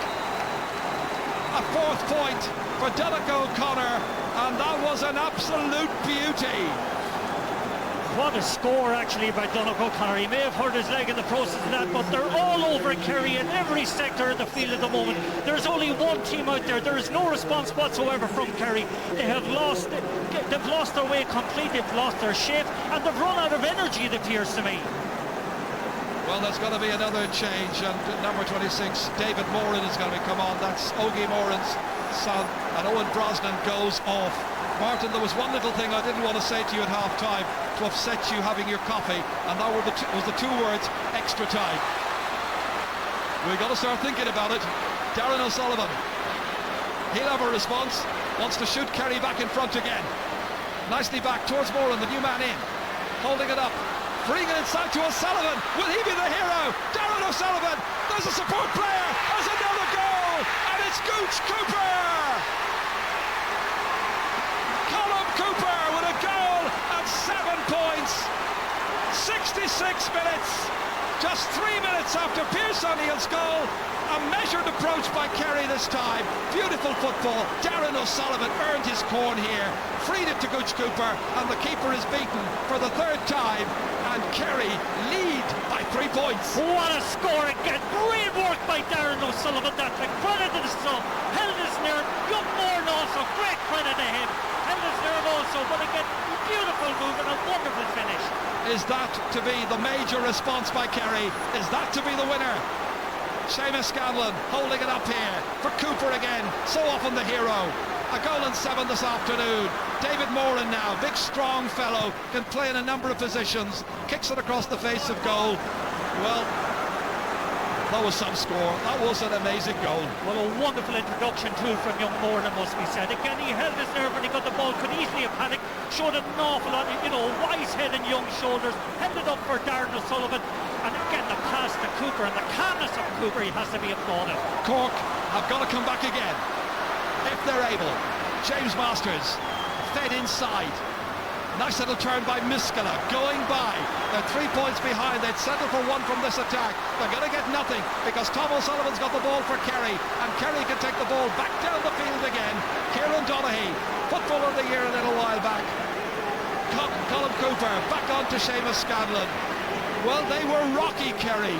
They met quite a resistance from Cork in the second half, but they have responded themselves in the manner of champions. Back to Donaghy, back to O'Sullivan, and Kerry now just holding it, trying to take some seconds off the clock. The basketball players will understand shaving the clock. Donaghy will know all about it. Lovely little change of direction by Colm Cooper. Through the shoulder, moved the other way. Back to Donaghy. They're looking for a score from this. Scanlon looking for his second point of the match. And that is over the bar. A second for Seamus Scanlon. And Kerry may have managed to ride out the storm that was more like Hurricane Gustav. This time it was Scanlon the kicker and Scanlon the scorer. And I think it's so appropriate that Scanlon get it. He has been magnificent. Incidentally, Derek Cavan has been sent off at the moment for a kick he aimed at Tommy Walsh a couple of moments ago. But going back to Scanlon, my God above, he has been superb. He had a fallow period in the second half, but he has come again. Great score. So that's Derek Cavan sent off the Cork team. And the player down injured at the moment, it appears to be Colm Cooper. It is Colm Cooper. So Cork, as if the battle wasn't hard enough, have lost their number 3. This is what happened here. Oh yeah, definitely. He can have no complaints about that. Again, the game has been played for the most part in a great spirit, but that's definitely a sending off. Hasn't helped Cork's cause, that's for sure. Gould rather, sending it forward in the direction of James Masters. Cork tried everything, but we're now in the 70th minute. Big one across here. Caught well by Pierce O'Neill, trying to manufacture a score. A little block on it, it's gone for a 45. That was Fintan Gould who was trying the shot. Well, I tell you what, this has been some second half. Well, I've seldom seen a second half with unflagging action of the type we have had. It has been an absolute credit to both sets of players.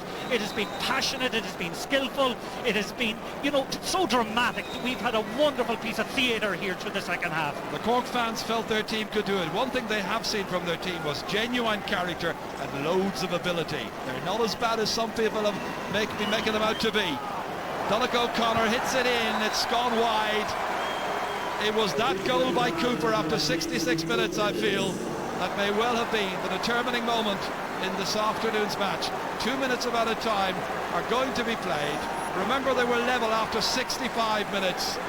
It was a real thriller this afternoon. Indeed it was, and again it must be credited, like the little contributions that young Moore made and that Darren O'Sullivan made were critical to the outcome if they hold off. I was asking Father Shea beforehand, does he enjoy every moment of this? And he says every solitary moment. Cork are back in the attack again. Paul Kerrigan still trying to take it forward, pursued and hounded by Kerry backs. They weren't going to give away anything likely. It's Daniel Goulding again, score of a goal and 6, make that a goal and 7. Same tally as Colm Cooper. 2 top men, 2 top scorers, but Colm Cooper looks like he's going to finish on the winning team.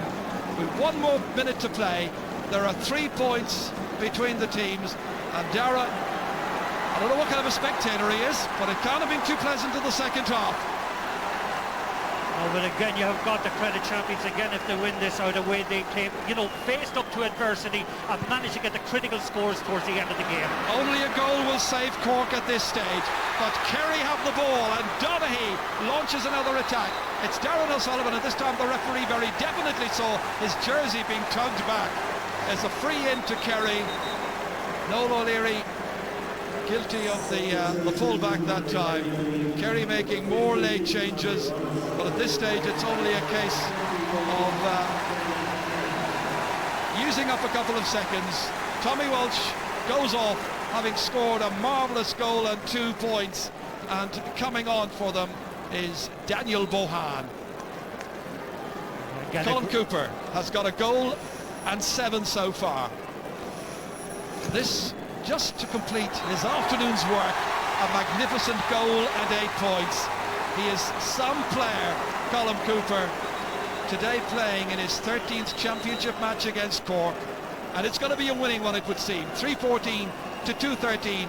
Cork need 2 scores to level it, and they've run out of time, I think. More subs are being made. Donaghy's been helped off, and for the record, Micheál Quirke has come back on, but really it's all academic at this stage. Kerry are on their way to the final. We said that last week. But this week, Cork have simply run out of time. They're waiting for the referee's whistle. He's adding a few more seconds. Pressure there by Killian Young. Over physical on Donegal O'Connor, free, which will be taken again, and probably from a better position from a Cork point of view. But Pat O'Shea has certainly done his job this season. They lost big leads, but they look like they're going to hold this one and see their way through, and they could be on course for 3 in a row. That's for another day. Donegal O'Connor kicking it long down towards Michael Cusson, just beyond the big man from Glanmire. It's all over, and Kerry finally beat Cork in the All-Ireland football semi-final. Kerry dominated the first half, Cork dominated the second half. It's Tommy Griffin and his colleagues will be back here in 3 weeks' time when Darragh O'Shea will hope to be playing, and Paul Galvin. It was a marvellous comeback by Conor Coonahan's team. They played with great character and they were level after 65 minutes. Pierce O'Neill's goal after 63rd, one of the features of the match. But Kerry never settled for second best, and this afternoon they came strongly. The goal by Colm Cooper after 66 minutes, a goal and 8 in all, his tally, a marvellous contribution for the Dr. Croke's man from Killarney. And the Kerry fans are now thinking of 3 in a row. Cork will be disappointed. The Munster champions are out of the hunt for Sam Maguire. This year's All-Ireland final will be the first ever between two teams who've come through from the qualifiers. Kerry are one of them, and the unbeaten record of Cork has gone. The little man has got tears in his eyes, but I tell you what, his team are a lot better than some people have been making out. They played with great character, lots of fire in their stomach for the second half, and plenty of skill. They gave Kerry plenty of it. Final score, Kerry 3 goals and 14 points, Cork 2 goals and 13. Michael. Chair Canning, Martin Carney, thank you very much indeed. Joe Bradley and Colm O'Rourke with me here in the panel. That little lad from Cork, he may be disappointed with the result, but he can't be disappointed with the passion they showed, and compliments, I think, Colm, to both teams that second half. Absolutely. It was a marvellous exhibition of football the second half, and particularly Cork for the way they fought back. But I think all through it restored our faith in Gaelic games and the sort of traditional virtues of manliness and courage and bravery and all the great qualities that you associate with great players. I'm delighted the way Cork and Kerry went about their business today, and definitely, you know, the sort of diving and feigning of injury, there was none of that. It was a great contest. Cork were never going to throw in the towel against Kerry. That was never going to happen. But at 8 points down, the battle was very hard for them, and yet they made that battle happen. Well, they did, you know, and I mean, I was going to say it's a pity that they're waiting until the game's over to start playing, which is what they did essentially again. I mean, it was 8 points, 9 points, and I think that Cork benefited from the fact that Kerry, when they got the early goal just at the start of the second half, thought, well, look, this game is definitely over now. And then we were all saying, look, this is a period where Cork can make hay, because without really anyone noticing it, they can start tagging points onto the scoreboard, which is precisely what they did. And then all of a sudden they were within 4 or 5 points. But the mark of champions, and I know it's a bit of a cliche, is how they respond when there is adversity. I mean, as soon as Cork went level, Kerry won the first kick out they'd won for 15 minutes. Scored a goal. I mean, how do you answer that? And ultimately it's Kerry's scoring power that gets them to where they are, this vaunted position, because their full back line's at 6s and 7s, as you can see. Sure. But just before half-time, Cork got that goal to bring it back to 5 points. They were saying they were back in the game, they could get a good start to the second half and so on. And Kerry came out, and of course they flattened them with this goal they got. Oh yeah, and again a score of great skill and creativity, mainly by Donaghy, who taking this ball off Declan O'Sullivan. You see, Declan O'Sullivan keeps moving, his man doesn't track him. Canty forgot about him for a second, and he's in, bang, it's in the net. You know, at that stage we're saying, pack up lads and go home. But you know, Cork's courage then began to really show. But Donaghy's great hands again, you know, his and basketball skills. Beautifully taken by Sullivan. You know, that's not as easy as it looks by any means. Very quickly taken, you know, keeper had a little time to react. Well, you had to get the ball from hand to foot very quickly because the goalkeeper's coming out, and you know, goalkeepers in those sort of circumstances normally block the kicks.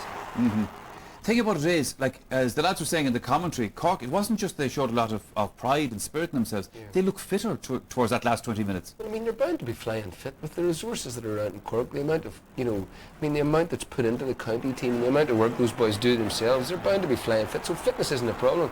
What we've complained about on bottle this stage is the lack of passion. You know, the surrendering to Kerry. In the first half, they just stood back and admired Kerry. But as soon as they ran at them, as soon as they really went at them, you know, it paid dividends, and it's just a pity they didn't start doing it earlier. Although, who's to say that had they started the game like this, Kerry wouldn't have gone on to pulverise them completely, because you must bear in mind that Cork were doing all this when they thought the game was over. Donoghue Connor added a point to this column to bring it level, which we hardly thought was possible. Yeah, and Donoghue Connor, you know, must have felt a bit under pressure today coming in the circumstances that he did after getting off suspension. But he played like a man all day. You know, he went for scores. The first half, he kicked a couple of bad wides and he kept playing all the time. I think, you know, he showed tremendous courage in adversity today. Kerry are through to the All-Ireland final, of course, against either Wexford or Tyrone. We have to wait and see what happens there, but right now the Kerry manager, Pat O'Shea, is talking to Claire McNamara. Two Munster neighbours returning to Croke Park to settle some old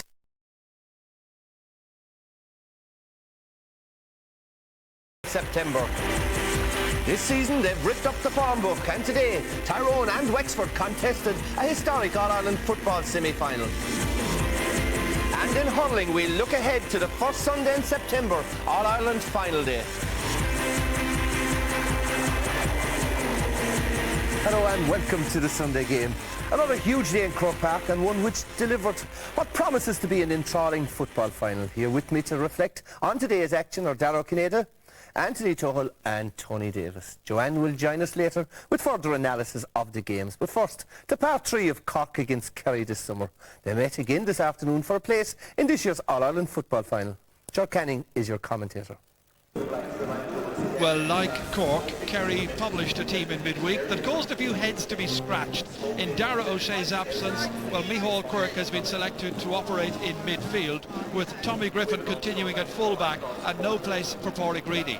Elsewhere, Owen Brosnan is given a first start since the Munster final loss in Páirc Uí Chaoimh. He comes into the side in place of Donegal Walsh.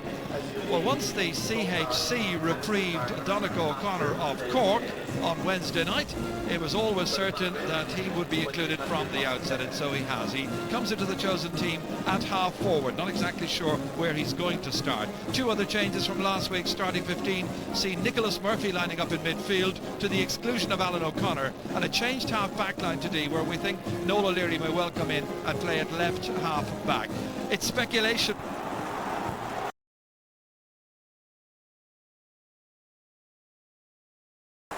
Anthony, Martin Carney called it a wonderful piece of theatre. Were you similarly enthralled about this game?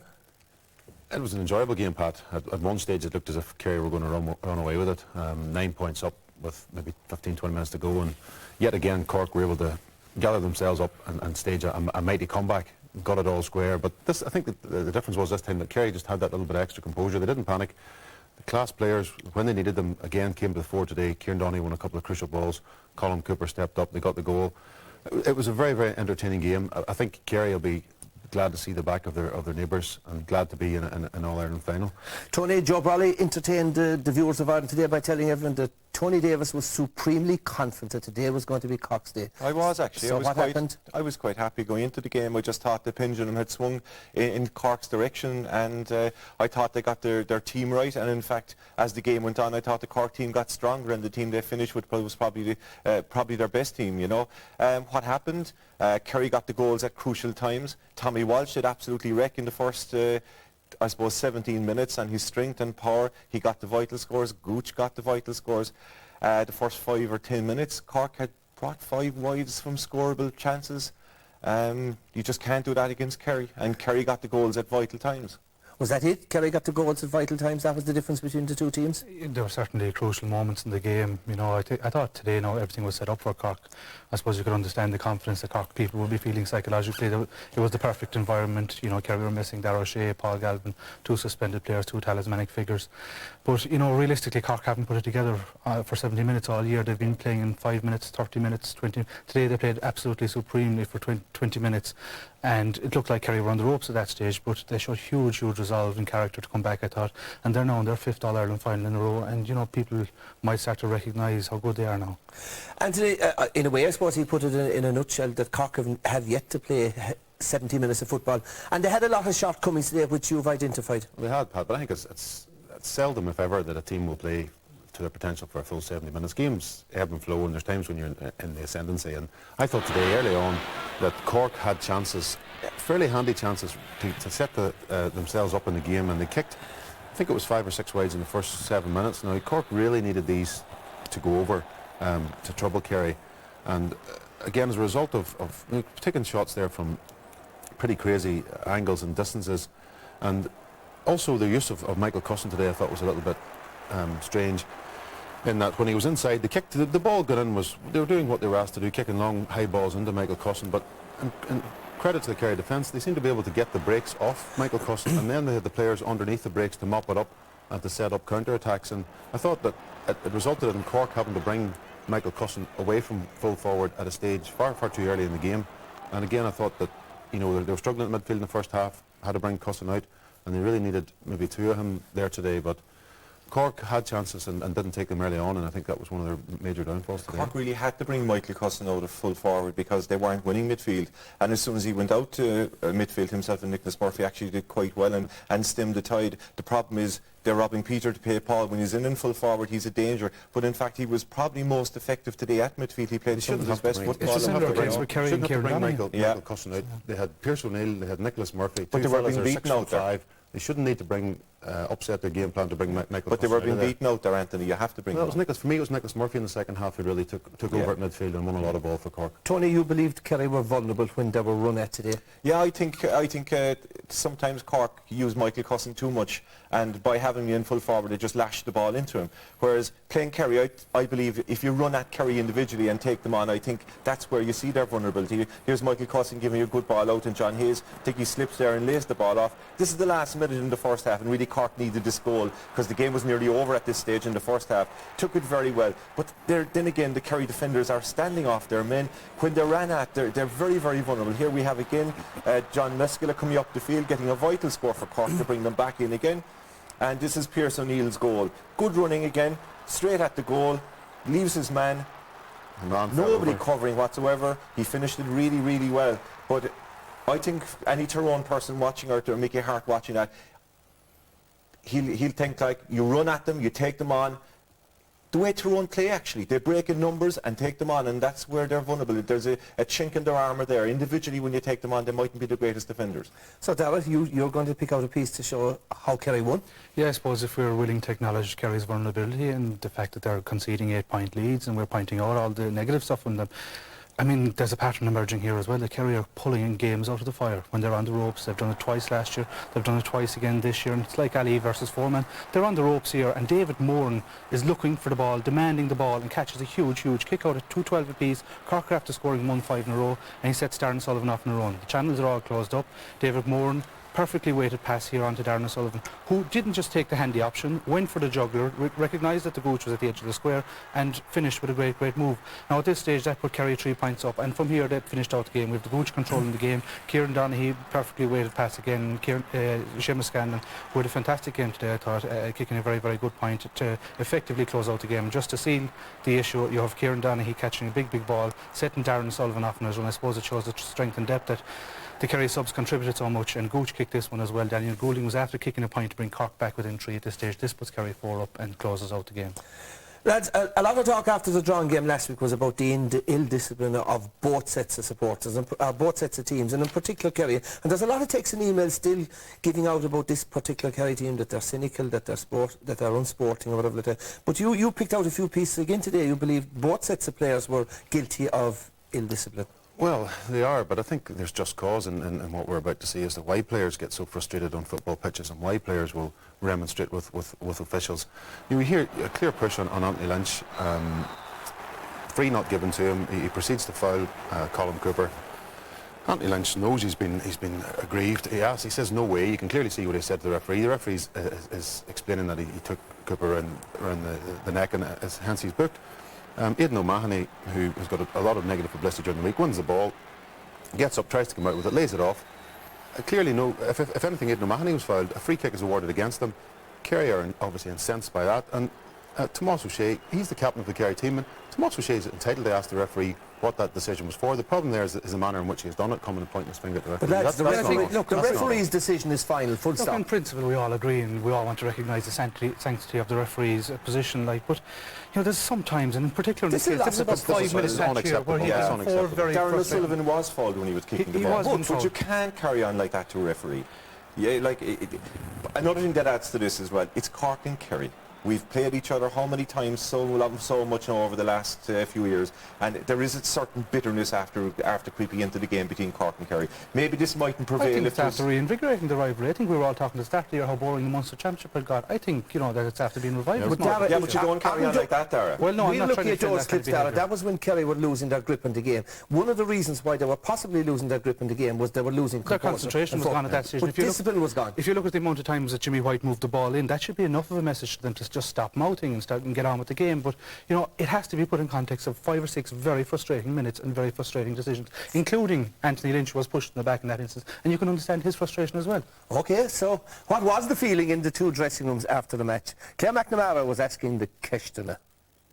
Unfortunately, you know, I think the reality is we came up against a better team, and the best team normally always wins matches, and today was the case at that point. You know, I don't think we can doubt that Kerry were the better team. You know, we're just glad that we got out on the right side of a tight result. Hopefully it'll stand to us, but with 5 minutes to go, could have went anyway. You know, it's a disappointing start from our point of view. We had the opportunities which we had in the last day, and we'd like to have got a few scores on early, which would have settled us, but we didn't do that, and we left ourselves with a bit of hill to climb. Got a goal before half-time.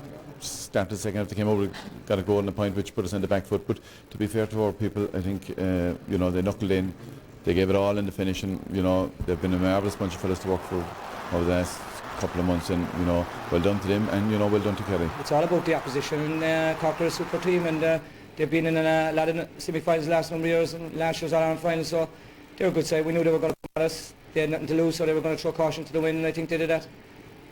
I can only talk about the positives about our team, and the resolve and the character they showed in the last 5 minutes. You know, it was immense. Now Anthony Toll has made the move to the other side because he wants to pick apart a couple of Kerry's goals. The first one, Anthony, is Tommy Walsh's, and it gives you an opportunity to have a bit of a gloat. Well, we sat here at the start of the season and we talked about players to watch out for in the championship, and we highlighted Daniel Goulding and Tommy Walsh as 2 players to look out for. And this goal that we see from Tommy Walsh today was a combination of, okay, there's some poor defending, but absolute individual brilliance from someone who's only finding his feet in championship football. Long ball pumped in, contest here. Tommy Walsh jumps up strong, wins the ball. As he breaks ahead, he sees that the entire heart of the Cork defence is open. He's got acres and acres of space to run into, but he has tremendous strength and power, and those long bounces like you see with Alan Brogan as well, eating up the yards. Anthony Lynch can't get to him. Derek Kavanagh, I felt, maybe should have advanced towards Tommy Walsh. If Kavanagh comes out, though, does he not just pop the ball over his head? What he does is he leaves that right to the very, very last second. What Derek Kavanagh did there was he moved across towards his goalkeeper, and with Anthony Lynch covering the Tommy Walsh's right foot, he slots it away with his left. Wonderful goal, wonderful talent, a great player for the future. Well, let's just talk about him a little more, because obviously Kieran Donaghy and Colm Cooper have built up this great relationship over the last few years. If, say, we see Donaghy continue to go out more towards the middle of the field, as he tends to do later in games, can Walsh take over his very same role with Cooper up front? Well, I think it's maybe asking a bit much for him to do the job that Kieran Donaghy has done for Kerry and has done so well over the past couple of seasons, but it gives Kerry great luxury that they have 2 players like that. If they're struggling at midfield, I don't think they'll struggle as much in the final. If Darragh O'Shea to come back in there, Seamus Scanlon, as we're saying, the last 2 games he's been outstanding. So it's a great luxury that they have. Tommy Walsh will win his own ball, whether it's put in high or low. In the drawing game, he looked a little bit raw at times, inexperienced, but today I thought he was outstanding. He looks to be getting better all the time. Now, the second goal you want to look at is Declan O'Sullivan's. Came at a crucial time, obviously, just after half-time. Just after half-time, and again, you look at this, it's really just the interplay between the Kerry forwards and their understanding and their movement. You know, again, taking the ball in deep, you think it's pretty well covered. Graham Cantley has him well enough tracked here, working hard. Declan's cutting in and out, and Graham Cantley staying with him. But when the ball's laid off to Kieran Donaghy, we see Graham Cantley is just expecting the ball to be laid back out. Donaghy fakes it, comes back inside, and by this stage, Declan O'Sullivan has found the space. Graham Cantley's no man's land. Ball's played on. Great vision, great hands by Kieran Donaghy. again, the centre of the defence wide open, and a good finish by Declan A O'Sullivan. superb finish really from Declan O'Sullivan, Yes. and he was quieter today perhaps than he has been. But this is the great thing that Kerry have. There's so many talented players. If one lad's quiet, one day someone else steps up to the plate, and I've no doubt that, you know, going into the All-Ireland final, he's a key player for Kerry and will produce the goods. Yeah, looking forward to the final. Thanks a lot, Anthony. Pat? Man of the match time, Tony. Contenders? Contenders for Cork, Daniel Gouldy got 1-7. Michael Cusson did well inside and outside when he came out. You have John Mescala. Donnoch O'Connor did well from the pressure of what happened all during the week. Pearson Neal got a good goal. For Kerry really have class players right throughout the field, and their class players really make the difference in the end. Like Kieran Donaghy, Tommy Walsh was magnificent, as Anthony was just saying. Seamus Cannon, I thought, had a good game. Nice to see young David Moran coming in, catching the ball, laying off a good ball for the final score. So Dara, you have the honour tonight, man of the match. We picked a man, I suppose, whom we judge consistently by impossibly high standards, his own standards, Colm Cooper, fantastic player. I think today he got 1-8, 1-2 from play, kicked his free kicks particularly well, and just controlled the game in those crucial few minutes as well.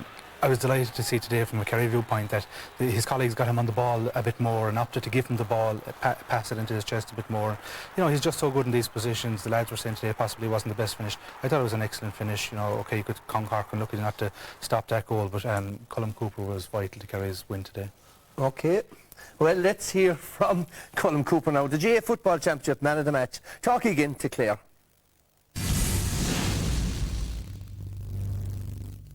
Colm Cooper, congratulations. You're the GA Football Championship Man of the Match, and Ian Corbett, sponsorship manager of Toyota Ireland, is with us to present the prize. Ian. Congratulations, Colm. Well played. Colm, through to another final. We did it the hard way.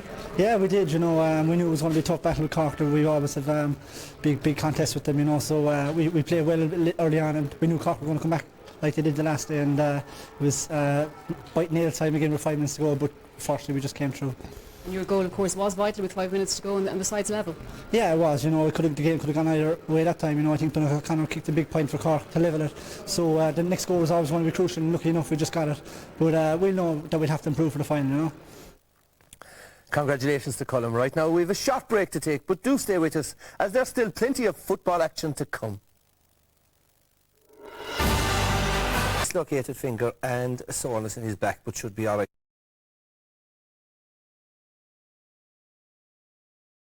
Dislocated finger and a soreness in his back, but should be all right for the final. Dara, would it be fair or unfair to suggest that this was a result that was probably never in doubt? It was maybe up for grabs maybe about 16 minutes into the second half, and Wexford gave 2 crossfield balls, were intercepted. Tyrone, as they usually do, punished all mistakes and got 2 points, Philip Jordan and Ryan McMenamin. But the better team won. Tyrone were the better team today for long periods of the game. There was a stage there in the first half we thought we'd have to avert our eyes. It was going to be a massacre, but credit to Wexford, they did fight back. They showed great courage. But the learning curve for them this year has been very sharp. They've learned an awful lot, they've achieved an awful lot. They'd probably look back at it at Christmas time and say it was a great year. Tyrone were the full package again today for long periods. They're showing a bit of consistency now, 2 good games back to back, 9 different scorers today, and look good going forward. Anthony, Tyrone, they're coming to the boil at the right time. They are indeed, and I suppose the thought of Tyrone in an All-Ireland final, you wouldn't have heard of that when they were beaten by Down in the replay up in Uri. You know, they looked at a side that had gone. They looked as if their legs had gone.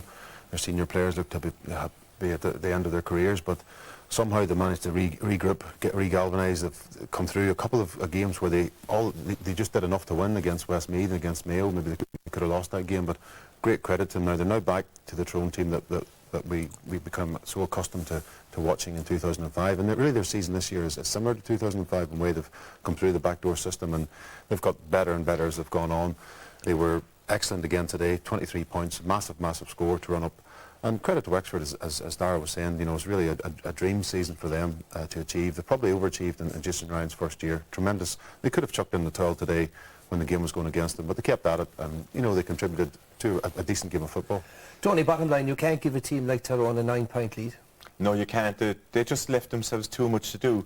In a period of 15 minutes in the start of the second half, they scored 1-7, and they really played magnificent football for that 15 minutes, but they just left themselves too much. Like, Matty Ford had gone off at half-time, a big loss for them. But when he went off, I'd say they came out at the start of the second half and said, let's have a crack off this. So they ran at them, and they got the scores, and I suppose they took individual responsibility rather than looking for Matty all the time. They took them on, and Kieran Ling in this period of time was absolutely magnificent. But as the lad said, it's been a fairy tale year for Wexford. It hadn't a fairy tale ending for them, but they realise now the standard they must reach if they have to take on the likes of Tyrone. And I suppose what they'll be looking to next year is consolidate that. The second year is the important year for them, and to try and challenge Dublin and Leinster, try and take away that Leinster title for them. And it's not out of the realms of any possibility that they won't do this, because they have good young players. Dara, not for the first time an analyst tonight on the Sunday Game is highlighting Tyrone's pressure play. Yeah, I suppose if we could refer to Wexford, I thought they were disadvantaged coming into this game by the quality of the opposition in the quarter-final. Armagh didn't put it up to them the way Tyrone would. Tyrone went away and did their homework and put pressure high up the field. If we just revert back to the Armagh quarter-final here, Wexford are allowed to saunter out unchallenged here and bring the ball to midfield and beyond. And they're doing a little bit of damage here while they're doing that. Tyrone were never going to allow this. Here we have Adrian Morrissey on the ball, getting the ball at his knees. Nobody else in the picture. Here today, Wexford tried their short kick-outs. They got 11 of the first 12 in the first half the last day. They weren't allowed to do that day. Okay, there was a foul there, but Adrian Morrissey, the same pair as we've seen against Armagh, realises now the channels are closed up to him, and he's put under pressure to make up his mind. Goes backwards to Matty Ford, who was out the field at that stage. And Tyrone are still putting pressure on every single ball. No ball is going on in uncontested. The result is Adrian Morrissey kicks in long, and it's a bad ball in. Collie Byrne here is coming out. Martin Penrose working tirelessly. Davy Hart tracking back. They're hard runs to make. Davy Hart was after earlier on being involved in a move, and it's a long bursting run, and putting pressure on the ball like that. Wexford were never going to get the same leeway they did against Armagh, and Tyrone had their homework done, and they deserve credit for that. And we saw two sides to Wexford today, a disappointing opening 30 minutes, and then they improved considerably after that. Why was that? Well, maybe it was some nerves, Pat, in the first All-Ireland semi-final in so many years. Big day for the players, and I thought maybe initially they were nervous, and they made life difficult for themselves with some of their distribution. Their attack didn't really flow. I know Matty Ford was a massive loss, but they had no real genuine outlet in their attack, and a lot of the balls they were delivering in were quite poor. And Redmond Barry's had a great year. You didn't see Redmond Barry making mistakes like that all year. They depended then on the defenders coming forward and getting scores. Philip Wallace coming up from full back, and they also had Adrian Morrissey and Brian Malone getting points for them. The second half they came out and they were 8 points down, nothing to lose. It threw caution to the wind. We saw them in the big comeback they had earlier in the season against Meath. Shane Roach, young fella, coming in and kicking a great point. They kept at it, they kept working and dispossessed Tyrone and along. This is one of the ways that you can beat the blanket defence. Is a long, accurate ball kicked down early over the top of the defence, and Kieran Ling, who was excellent today in the absence of Matty Ford, and he scores a great goal. Great credit to them for the manner in which they kept at it when they were really out of the game after the first half. OK, so post-match interviews are a little more available after this match than with Cork and Kerry. Here again, with the various views, is Claire.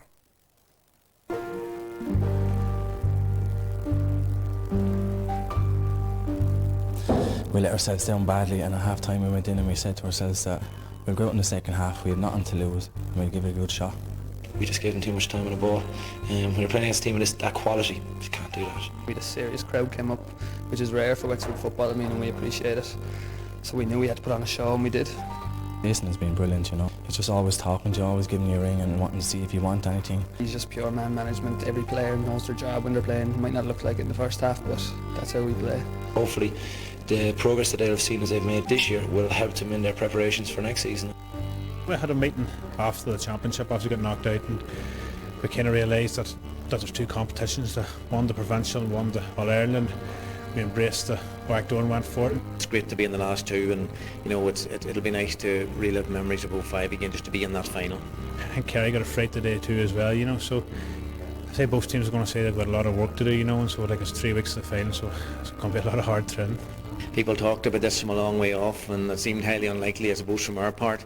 Kerry always seemed shoo-ins, but we're there now too, and people should be looking forward to a good game. I hope we don't disappoint. And I'm sure they won't. Now Derek O'Connell is the new man to join me on this side of the studio.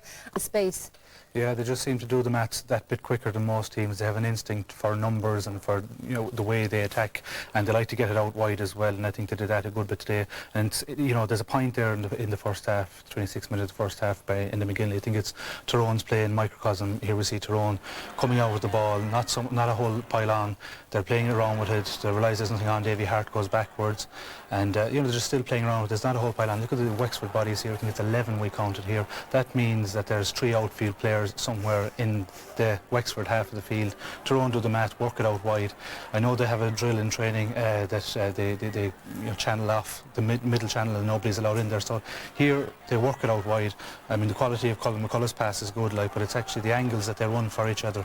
And look at all this space here. Enda McGinley, if you were watching him earlier on, he's just sauntering around the place. Now he's actually thinking of getting involved. Now he's breaking into a jog, and now he's in a sprint on the 70-yard line. And he makes a 60-yard run and takes off and finishes on the 14-yard line with a very simple point. And if you even watch the players, apart from Enda McGinley, they're all tracking back in case the move breaks down. They just trust each other instinctively, and they have a fierce sense of where players are and where opposition bodies are. It's interesting to hear you talk about the drill that they do in training, because it's quite obvious that this doesn't happen by mistake. It's years and years of practice and being on the same page, isn't it? Yeah, all the top teams are doing these condition games, and that's one very, very good one, from making use of space down the flanks. And, it's just that Tyrone seem to react that bit quicker, have the better instinct and know to attack the flanks. And the likes of Enda McGinley, who has great legs, is able to make those 70-yard runs, will do those all day because he trusts his fellow teammates to cover for him if it breaks down. Well, let's just talk about Enda McGinley, because he puts in so much work during games. Now, the men who play beside him seem to struggle to keep up with that huge amount of work rate, but in between them, they've got a couple of players who can make it up over the course of the match. They have, Tyrone pick horses for courses, and they've picked players who have serious mobility. I think we saw today, Collie Holmes was midfield, and he was struggling for pace after a while, so they just whipped him off and brought on Kevin Hughes. There's just so many options, and, again, it's down to a game plan and sticking rigidly to a game plan and trusting the game plan, and they do that better than anybody. Yeah, absolutely. That's it from us, Pat. Man of the match time, contenders, Tony? Contenders, I suppose, for Wexford, Kieran Ling was magnificent, PJ Banville, you have Brendan Doyle, Anthony Masterson in goal. Philip Wallace went up the field and got a score. They never gave up, really. They did their very best. For Tyrone, you have Sean Kavanagh. Before he got injured, he was magnificent. Some athlete, Philip Jordan, Ryan McMillan, and their whole defence. Their whole defence was really, as a unit, they were really good. Okay, and today's your honour, man of the match? Man of the match today was Colin McCullough. For a guy who really couldn't get into the Tyrone side 2 or 3 years ago, he has come on leaps and bounds, and he has an affinity for playing soccer as well, which he gave up, made the sacrifice to concentrate on Tyrone and his Gaelic football, and he has become a very good senior inter-county footballer. Very tricky, hard to mark. His movement is excellent. He was coming deep, taking the ball deep, using it well at all times. An excellent performance by Colin McCullough today. Okay, after the match, Colin McCullough, GA football man of the match, spoke to Claire McNamara.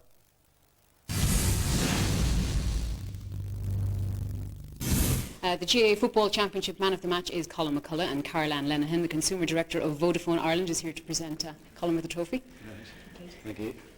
Colin, congratulations. Through to another final. Wexford made you work for that one.